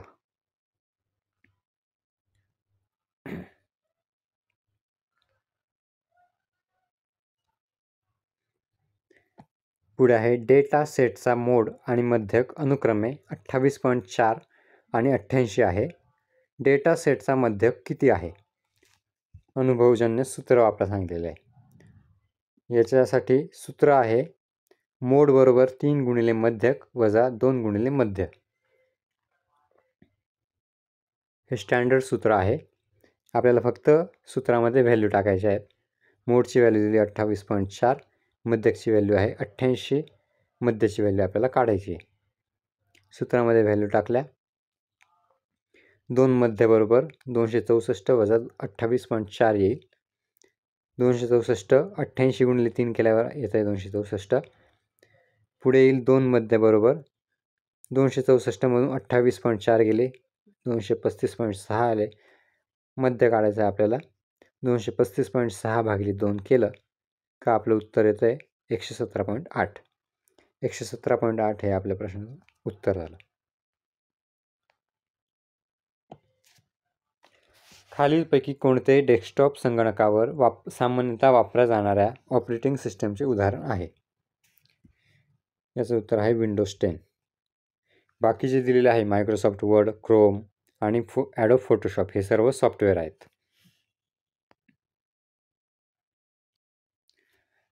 जर 260 हे x आणि 338 मधील सरासरी प्रमाण असेल तर xचे मूल्य किती असेल? सरासरी प्रमाण म्हणजे तिथे b वर्ग बरोबर a गुणिले c हा फॉर्म्युला आपल्याला वापरावा लागेल.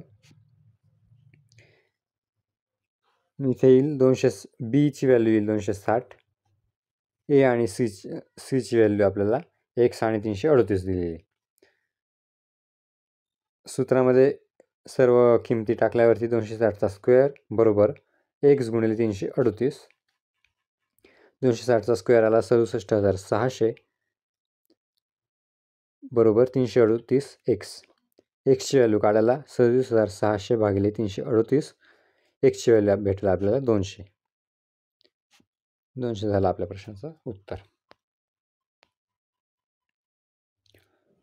सलीलचा पगार प्रथम 15% कमी करण्यात आला आणि नंतर 10% वाढवण्यात आला. त्याचा शेवटचा पगार त्याच्या सुरुवातीच्या पगाराच्या तुलनेत किती टक्के कमी होता? सुरुवातीला 15% कमी केला. जर त्याचा पगार 100 असेल तर तो 15% कमी केल्यावर येईल 85%. नंतर 10% वाढवला आहे. 85ला 10% वाढवला म्हणजे 85 अधिक 10%. 85चे 10% येतील 8.5.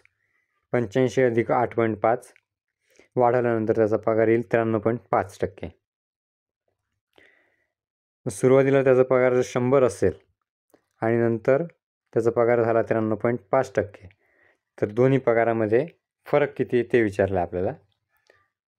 तर 100 वजा 93.5 आपलं उत्तर आलं 6.5%.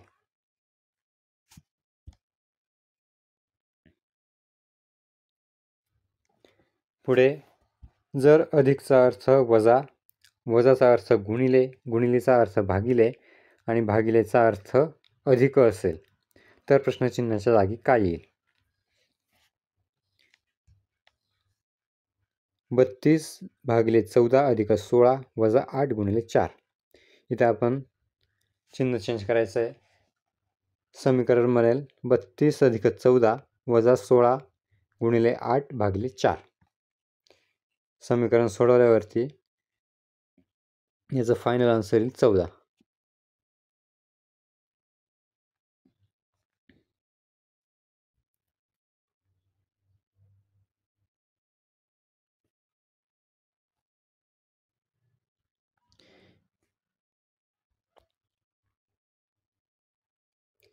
XBF UYC RVZ OSW पुढे काय आपल्याला काढायचं आहे? बघा याच्यात काय लक्षात येतं आहे, प्रत्येक ठिकाणी 2-2 अल्फाबेट मागे गेलेले आहे. एक्सच्या 2-2 नाही 3-3 अल्फाबेट. एक्सच्या मागे 3 अल्फाबेट घेतल्यावर येईल यू, यूच्या मागे 3 अल्फाबेट गेल्यावर येईल आर, आरच्या मागे 3 अल्फाबेट गेल्यावर ओ. कसं OPQR, आर नंतर STU, यू नंतर VWX. म्हणजे ओच्या आधीचे 3 अल्फाबेट कोणते ते काढायचे आपल्याला. ओच्या आधी तिसरा येईल LMNO. एसच्या आधीचा 3 अल्फाबेट काढायचे. एसच्या आधी येईल PQRS. डब्ल्यूच्या आधीचा तिसरा अल्फाबेट येईल T. टी नंतर UVW. म्हणजे LPT हे आपल्या प्रश्नाचं योग्य उत्तर असेल. 3-3 अल्फाबेट मागे सरकवायचे फक्त.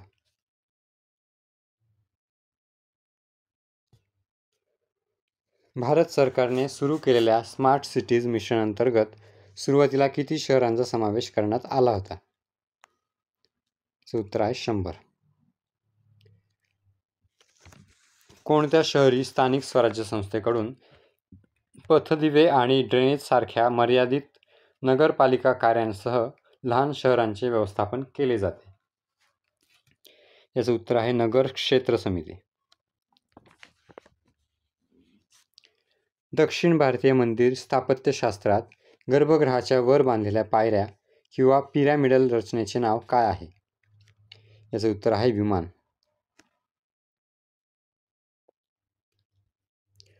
दोन पूरक कोनांपैकी मोठा कोन लहान कोनापेक्षा 50 अंश जास्त आहे. लहान कोन काय आहे? पूरक कोन म्हणजे दोन कोनांची बेरीज असते 180. लहान कोन आपण x मानू आणि मोठा कोन दिलेला आहे लहान कोनपेक्षा 50ने जास्त. मोठा कोन आपण x अधिक 50 मानू. दोघांची बेरीज येईल 180. समीकरण सोडवून घेऊ. 2x अधिक 50 बरोबर 180 येईल. 2x बरोबर 180 वजा 50 130. xची व्हॅल्यू येईल 65.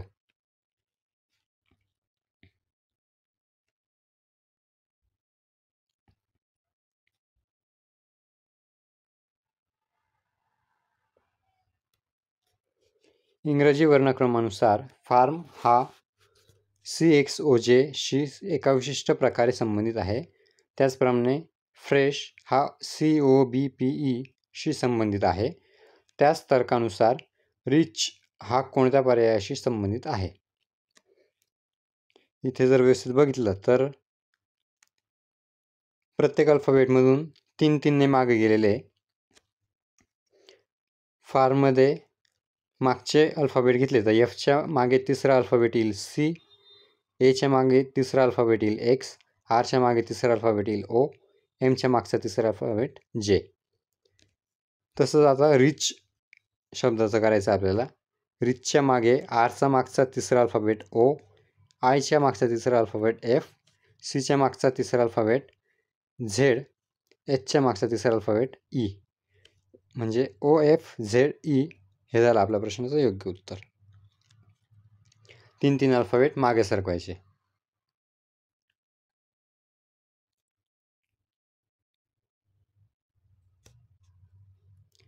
याच्यामध्ये काय खालीलपैकी अक्षर क्लस्टर हॅश आणि पर्सेंटेज ऐवजी वापरावे जेणेकरून डाव्या बाजूला असलेल्या अक्षर क्लस्टर जोडीमधील नमुना संबंधच्या उजव्या बाजूला असलेल्या पॅटर्नसारखे असतील. म्हणजे हॅश आणि पर्सेंटेजच्या जागी कोणता आपल्याला अक्षर क्लस्टर वापरता येईल हे सांगायचं आहे. याच्यात आपलं आन्सर पहिलाच ऑप्शन आहे. खालचे ऑप्शन ट्रान्सलेशनमध्ये ट्रान्सलेट होऊन गेलेले आहे पण आपला पहिला ऑप्शन बरोबर राहिलेला आहे. हे समजावून सांगतो मी. GCH दोन्हींमध्ये जर 5-5 लिटर ॲड केले अल्फाबेटनुसार जीच्या पुढचे 5 लिटर GHIJKL, Cच्या पुढचे 5 लिटर CDEFGH, Hच्या पुढचे 5 लिटर H नंतर IJKLM. 5-5 लिटर मिळवले तर येतं LHM. आणि तसंच OKPमध्ये 5-5 लिटर मिळवले तर येतं TPU. O नंतर 5 लिटर T, K नंतर 5 लिटर P आणि P नंतर 5 लिटर U. म्हणजे GCH हा हॅशच्या जागी येईल आणि TPU हा पर्सेंटेजच्या जागी येईल. हे झालं आपल्या प्रश्नाचं योग्य उत्तर.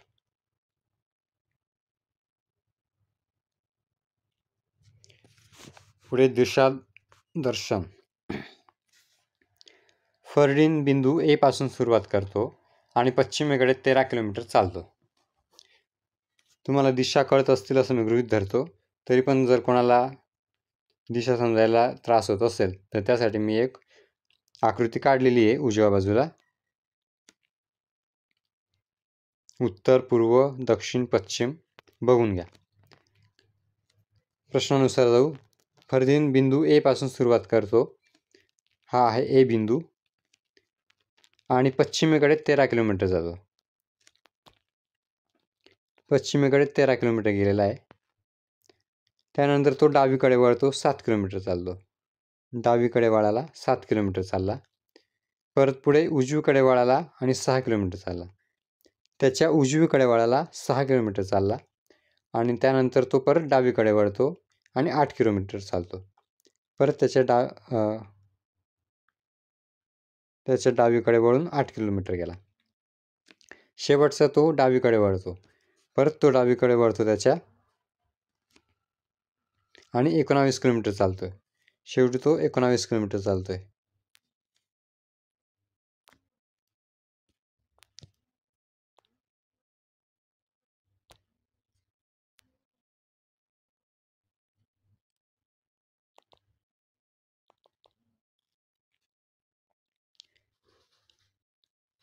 बिंदू ए वर पोहोचण्यासाठी त्याने किती अंतर, सर्वात कमी अंतर आणि कोणत्या दिशेने चालावे हे विचारले.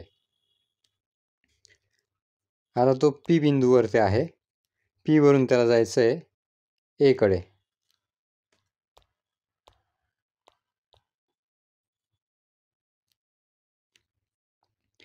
पी वरून त्याला ए कडे जाण्यासाठी उत्तर दिशेला जावे लागेल आणि टोटल डिस्टन्स काढावं लागेल आपल्याला.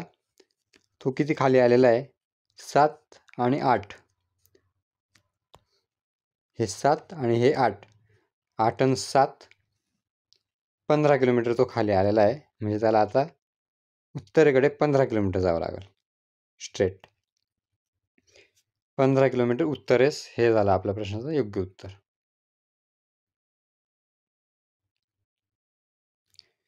2024-25च्या आर्थिक सर्वेक्षणानुसार भारताच्या GDPच्या टक्केवारीनुसार संशोधन आणि विकासवर सध्याचा खर्च किती आहे? याचं उत्तर आहे 0.64%.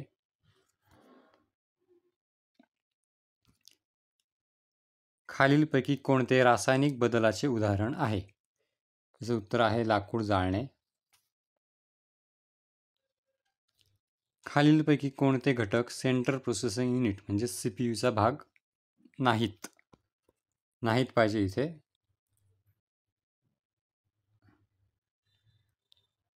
याचं उत्तर आहे ग्राफिक कार्ड.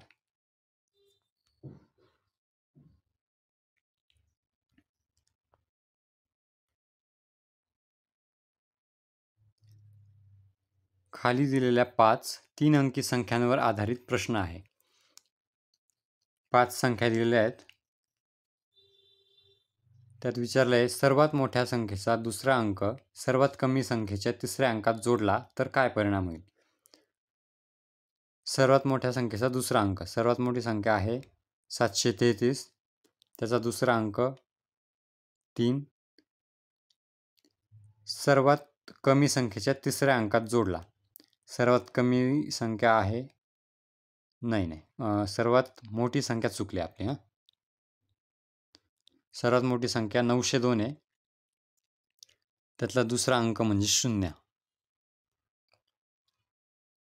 जर सर्वात कमी संख्येच्या तिसऱ्या अंकात जोडला. सर्वात कमी संख्या आहे 283. त्यातला तिसरा अंक झाला 3.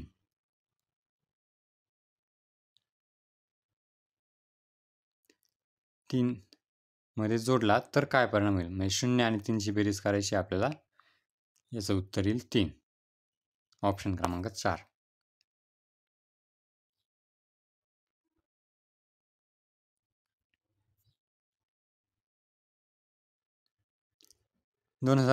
मध्ये सुरू झालेल्या डिजिटल कृषी अभियानाबद्दल खालीलपैकी कोणते विधान बरोबर आहेत? पहिलं दिलंय त्यात ॲग्रिस्टॅक आणि व्यापक माती सुपीकता नकाशे सारख्या डिजिटल सार्वजनिक पायाभूत सुविधांची निर्मिती समाविष्ट आहे. हे विधान बरोबर आहे. पहिलं विधान बरोबर आहे. पुढे काय आहे? ॲग्रिस्टॅक पूर्णपणे केंद्र सरकारद्वारे व्यवस्थापित केले जाते. हे विधान चुकीचं आहे. दुसरं विधान चुकीचं आहे. पुढे आहे हे अभियान प्रमाणित डेटाद्वारे शेतकऱ्यांना क्रेडिट आणि विमा सारख्या डिजिटल सेवा सुलभ करण्याचा प्रयत्न करते. हे तिसरं विधान पण बरोबर आहे. म्हणजे पहिलं आणि तिसरं विधान बरोबर आहे. याचं उत्तर आलं फक्त 1 आणि 3.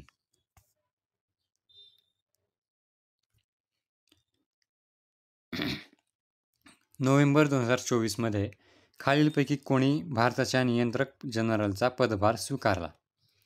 याचं उत्तर आहे के. संजय मूर्ती.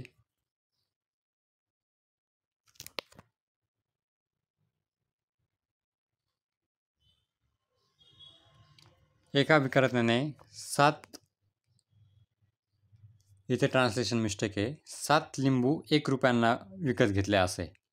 एका विक्रेत्याने 7 लिंबू 1 रुपयांना विकत घेतले. 75% नफा मिळवण्यासाठी त्याला 1 रुपयांना किती लिंबू विकावे लागतील? आता त्याने 7 लिंबू 1 रुपयाला विकत घेतले आणि त्याला 75% नफा मिळवायचा आहे. म्हणजे त्याला 7 लिंबू आता 1.75 रुपयात विकावं लागतील. बरोबर? 75% नफा मिळवण्यासाठी 7 लिंबू 1.75 रुपयात विकावे लागतील. आपल्याला विचारलं आहे 1 रुपयांना किती लिंबू विकता येतील. 7 लिंबूसाठी जर 1.75 रुपये लागत आहे, तर 1 रुपयात किती लिंबू विकता येतील हे विचारलं आपल्याला. तिरकस गुणाकार करायचा 7 गुणिले 1 भागिले 1.75.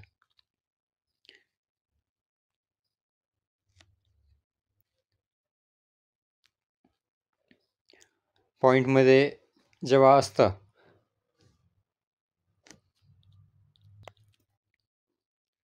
तेव्हा कॅल्क्युलेशन करताना 2 पॉईंट जितके पॉईंट असतील ते आपल्याला उजवीकडे सरकून घ्यावे लागतात. मग 1.75चे हे 2 पॉईंट आपण उजवीकडे सरकून घेऊ, म्हणजे ते झालं 175 आणि 7च्या पुढे मग 2 शून्य द्यावे लागतात, म्हणजे हे झालं 700. 700 भागिले 175 उत्तर येते 4. म्हणजे 1 रुपयात त्याला 4 लिंबू विकावे लागतील 75% नफा मिळवण्यासाठी.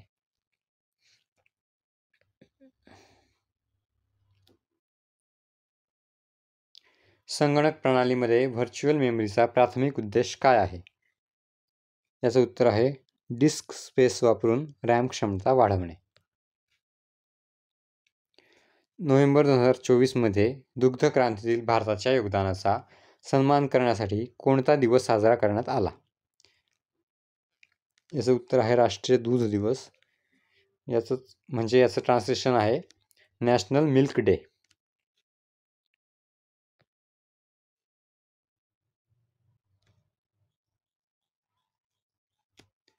चौकोन ABCD मध्ये AB 17 centimetre, BC 8 centimetre, CD 9 centimetre, AD 12 centimetre आणि AC 15 सेंटीमीटर. चौकोनाचे क्षेत्रफळ किती आहे विचारलंय. आधी आपण आकृती तयार करून घ्यायची. AB 17, BC 8, CD 9 आणि AD 12 आणि AC दिलाय 15.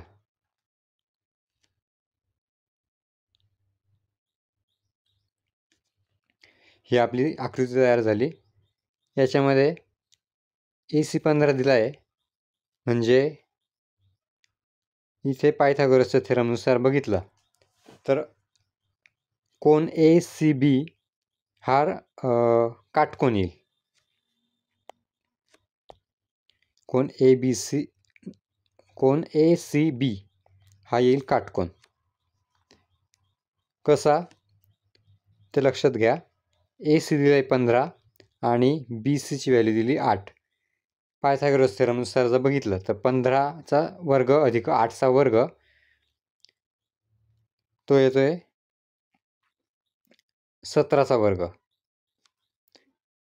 त्यानुसार इथे पायथागोरसचा थेरम लागू होतोय आणि कोन ACB हा काटकोन येतोय. आता इथे चौकोनाचं क्षेत्रफळ काढण्यासाठी आपल्याला काय करावं लागेल?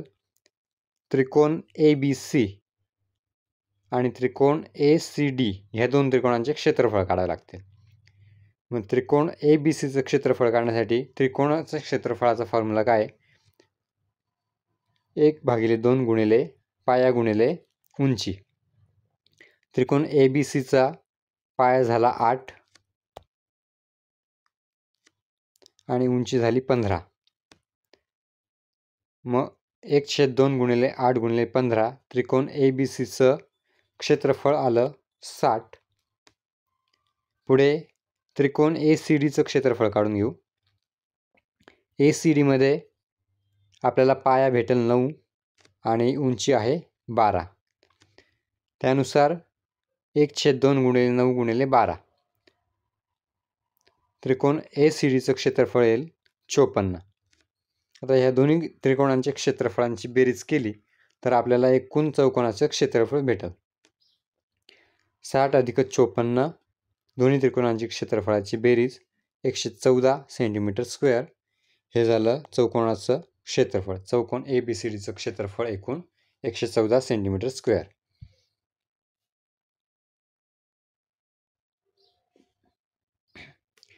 लॅटिन अमेरिकेतील कोणता देश बाहेर पडणारा पहिला देश ठरला?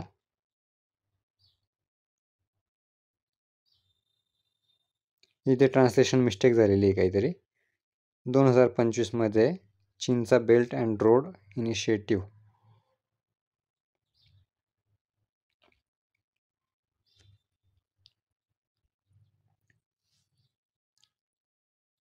या प्रश्नाचं उत्तर आहे पनामा.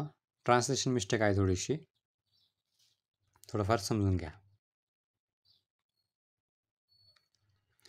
महिला प्रीमियर लीग WPL 2025चे विजेते पद कोणी जिंकले? याचं उत्तर सर्वांनाच माहिती आहे, मुंबई इंडियन्स.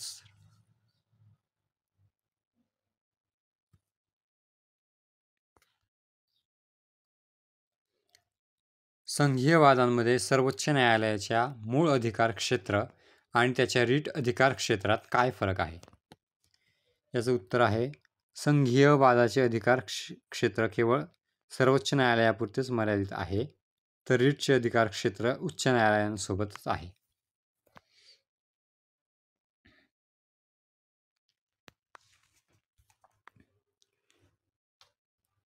सुंदर बिंदू A पासून सुरुवात करतो आणि पूर्वेकडे 12 किलोमीटर चालतो. हा आहे बिंदू A. पूर्वेकडे तो 12 किलोमीटर चालतोय. पुढे तो डावीकडे वळतो आणि 9 किलोमीटर चालतो आणि 13 किलोमीटर. 9 किलोमीटर चालल्यानंतर तो परत 13 किलोमीटर डावीकडे वळून चालतोय. म्हणजे इथे परत तो 13 किलोमीटर चालतोय डावीकडे. नंतर तो डावीकडे वळतो आणि 11 किलोमीटर चालतो. परत डावीकडे वळतोय आणि 11 किलोमीटर चालतोय. शेवटचा तो डावीकडे वळतो. परत ते शेवटी डावीकडे वळतोय आणि 1 किलोमीटर चालतो. तो बिंदू P वरती थांबतो. इथे तो थांबलेला आहे आता P वरती. बिंदू A वर पोहोचण्यासाठी त्याने किती अंतर आणि कोणत्या दिशेने चालावे? सर्व वळणे ही 90 अंश दिलेली आहेत. आता त्याला बिंदू P पासून बिंदू A पर्यंत जायचं आहे, म्हणजे त्याला उत्तरेकडे जावे लागणार आहे.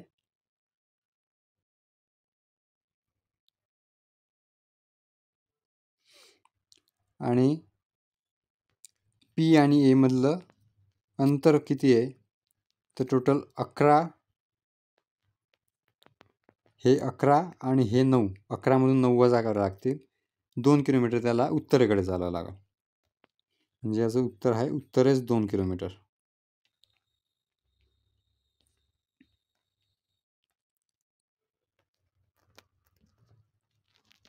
अकरा वजा 9 कसं केलं आहे? तर हे टोटल डिस्टन्स 11 किलोमीटर आणि हे टोटल डिस्टन्स 9 किलोमीटर. हे दोन्हीची जेव्हा वजाबाकी करू तेव्हा हे P आणि A मधलं डिस्टन्स आपल्याला काढता येईल. म्हणून 11 वजा 9 ते येते 2 किलोमीटर.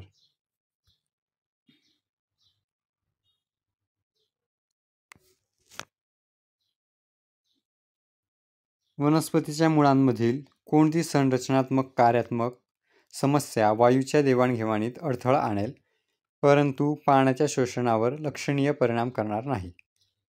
याचं उत्तर आहे हवाई अवयवांवर विस्कळीत रंध्रयंत्र.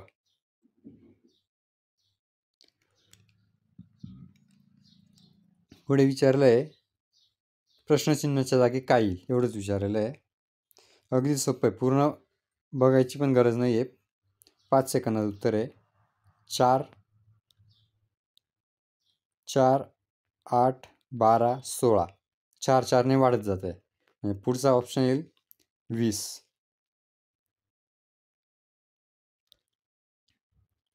WOA 20 हे झालं योग्य उत्तर. बाकी अल्फाबेटचं आपल्याला चेक करायची पण गरज नाही आहे. पहिल्या 14 पूर्णांकांची सरासरी अशी आहे. पहिले 14 पूर्ण अंक. आता इथे बरेच मुले काय चुका करतात, पहिले 14 पूर्णांक म्हणजे ते 1 ते 14 मोजतात, पण 0 हा सुद्धा पूर्ण अंक आहे, त्यामुळे आपल्याला 0 पासून मोजावं लागणार आहे. तर 0 ते 13 हे झाले पहिले 14 पूर्ण अंक, त्याची सरासरी 0 ते 13 त्याची सरासरी मग 0 अधिक 1 अधिक 2 अधिक 3 असं 13पर्यंत त्याची सरासरी भागिले 13 असं ते उत्तर काढावं लागतं. आपण डायरेक्ट करू 0 ते 13 13 भागिले 2 म्हणजेच याचं उत्तर येईल 6.5.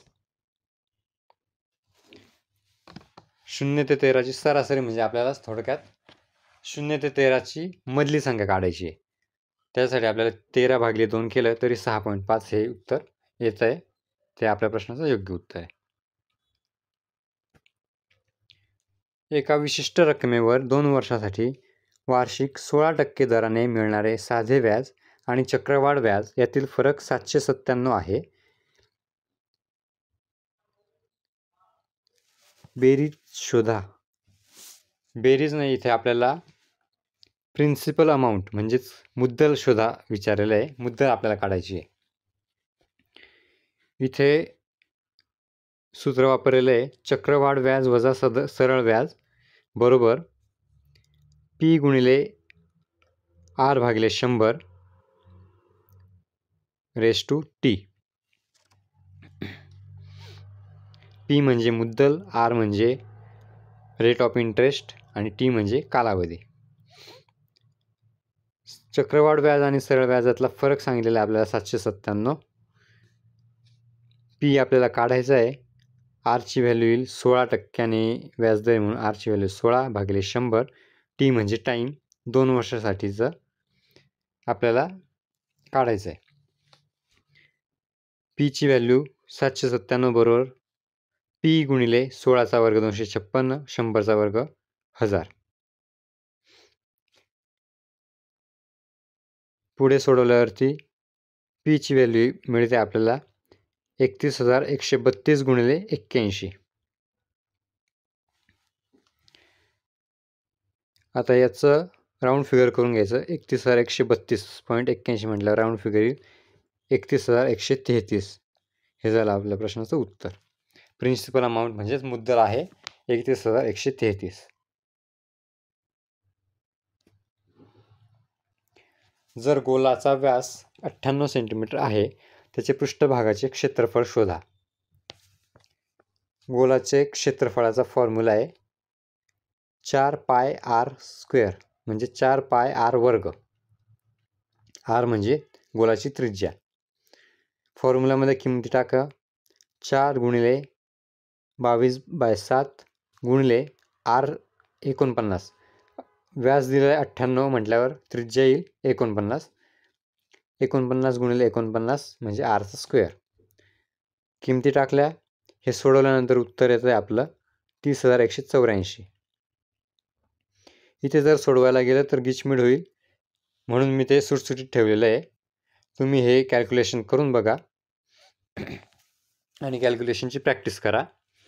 कारण की जी काही ग्रॅज्युएट लेवलची परीक्षा झाली त्याच्यात बरेचसे प्रश्न हे कॅल्क्युलेशन हे पॉईंटमध्ये जात आहे. त्यामुळे कॅल्क्युलेशनमध्ये मुलांचा गोंधळ उडतो. त्यामुळे कॅल्क्युलेशनची प्रॅक्टिस वाढवा तुम्ही. या प्रश्नाचं उत्तर आहे 30,184 सेंटीमीटर स्क्वेअर.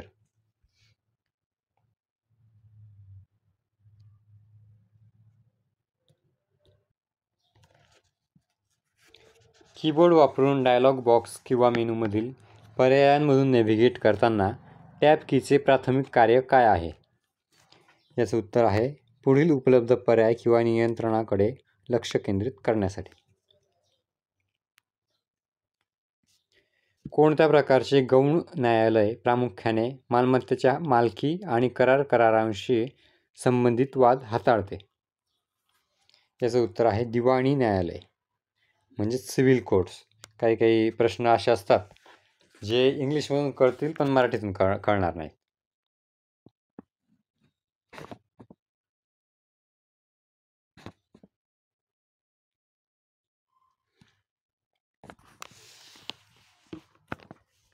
पुढे एक संख्या मालिका दिलेली आहे.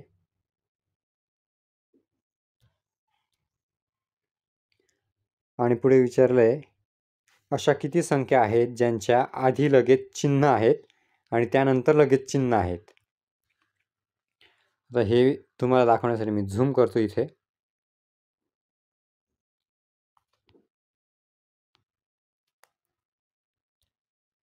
त्यांनी विचारलंय अशा किती संख्या आहेत ज्याचे आधी चिन्ह आहे आणि नंतर चिन्ह आहे लगेच. सुरुवातीपासून बघूया. 3 9 1 मिळाला. 1च्या आधी चिन्ह आहे, 1च्या पुढे पण चिन्ह आहे पर्सेंटेजचं. पुढे 8 8 1 4 9 5 8 एकच आहे वाटतं.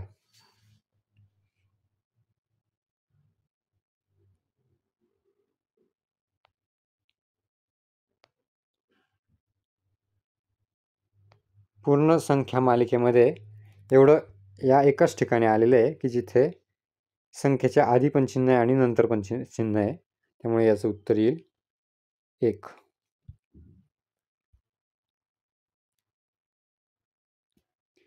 2025 मध्ये खालीलपैकी कोणत्या देशाने बंगालच्या उपसागरातील आंतरराष्ट्रीय संघटनेचे अध्यक्षपद स्वीकारले?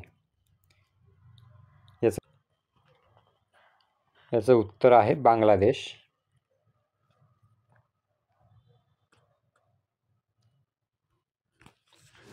जर प्लस आणि मायनस यांची अदलाबदल केली आणि इंटू आणि डिवाइड यांची अदलाबदल केली तर खालील समीकरणात प्रश्नचिन्हाच्या जागी काय येईल?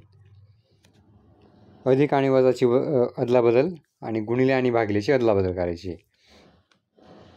38 भागिलेच्या जागी गुणिले 21, अधिकच्या जागी वजा 436, गुणिलेच्या जागी भागिले 4, अधिकच्या जागी वजाच्या जागी अधिक 73.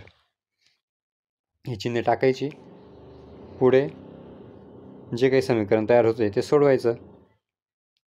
38 गुणिले 21 798, वजा 436 भागिले 4, वजा 109 अधिक 73 जसं तसा. पुढे सोडवल्यावरती फायनल आन्सर भेटते आपल्याला 762.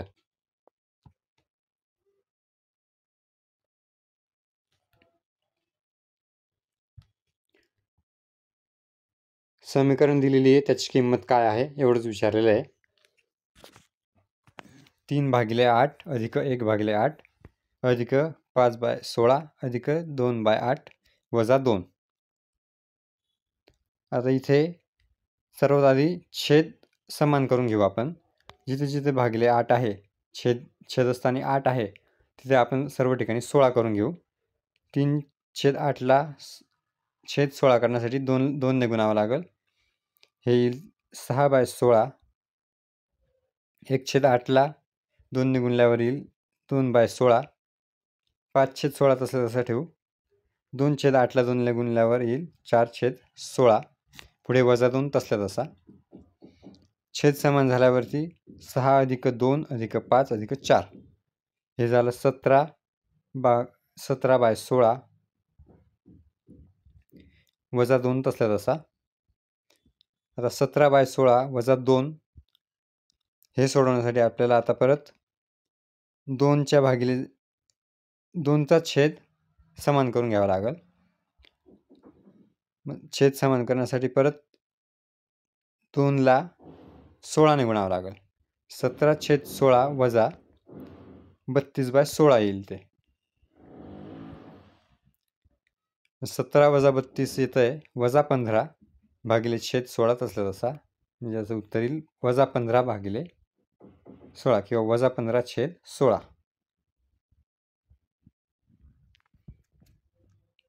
थोडं इंग्लिश आणि मराठी मिक्स होऊन जातं माझं, थोडंफार समजून घ्या.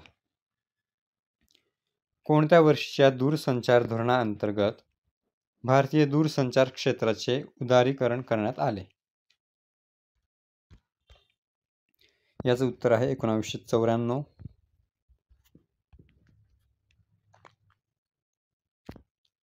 साबर नदी साबरमती नदी खालीलपैकी कोणत्या ठिकाणाहून उगम पावते? याचं उत्तर आहे अरवली टेकड्या, राजस्थान.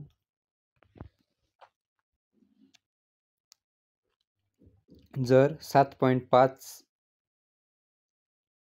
छेद कसं म्हणता येईल याला 7.5 छेद 19.5 बरोबर 16 छेद x असेल तर x ची किंमत शोधा. फक्त तिरकस गुणाकार करायचा आहे. x साठी 19.5 गुणिले 16 भागिले 7.5 हे सोडवल्यावरती याचं उत्तर येईल 41.6. 41.6 झालं आपलं योग्य उत्तर.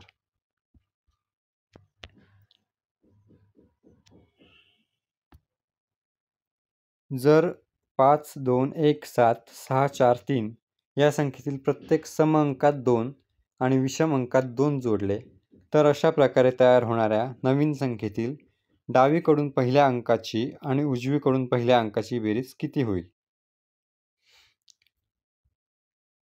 सर्व संख्यामधील सम अंकात पण 2 आणि विषम अंकात पण 2च जोडायचे. तर काय विचारलं आहे? नवीन संख्येतील डावीकडून पहिल्या अंकाची आणि उजवीकडून पहिल्या अंकाची बेरीज. डावीकडून पहिला अंक आहे 5 आणि उजवीकडून पहिला अंक आहे 3. दोन्ही याच्यात विषम असो सम असो 2-2च जोडायचे. म्हणजे याच्यात 2 जोडला, याच्यात 2 जोडला, काय येईल? 5 आणि 2 7, 3 आणि 2 5.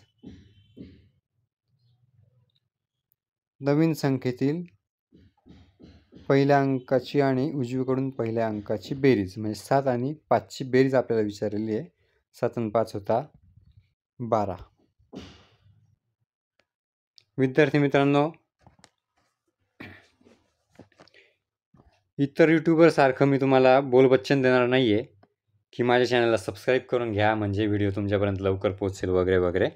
मला माहीत आहे ज्याला व्हिडिओ बघायचा आहे तो सबस्क्राईब न करता पण व्हिडिओ सर्च करून बघून घेईल. तरी पण मी तुम्हाला विनंती करतो की चॅनलला सबस्क्राईब करा. ते यासाठी करा की हा व्हिडिओ बनवण्यामागे मी खूप मेहनत घेतलेली आहे. जवळपास हा व्हिडिओ बनवण्यासाठी मला 3 दिवस लागलेले आहे.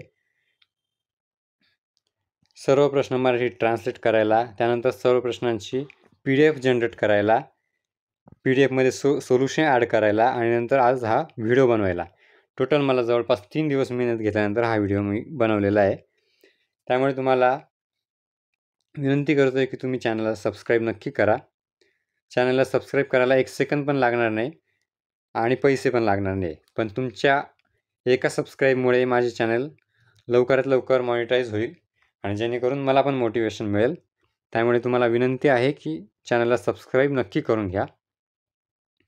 आणि हो, जो काही आपण पेपर बघितला आहे ह्या पेपरची PDF जर तुम्हाला हवी असेल तर डिस्क्रिप्शनमध्ये टेलिग्रामची लिंक देतो आहे. त्या टेलिग्रामच्या लिंकवरून टेलिग्राम चॅनल जॉईन करा. त्या टेलिग्राम चॅनलवरती आपण सर्व पेपरचे PDF शेअर केले जातील.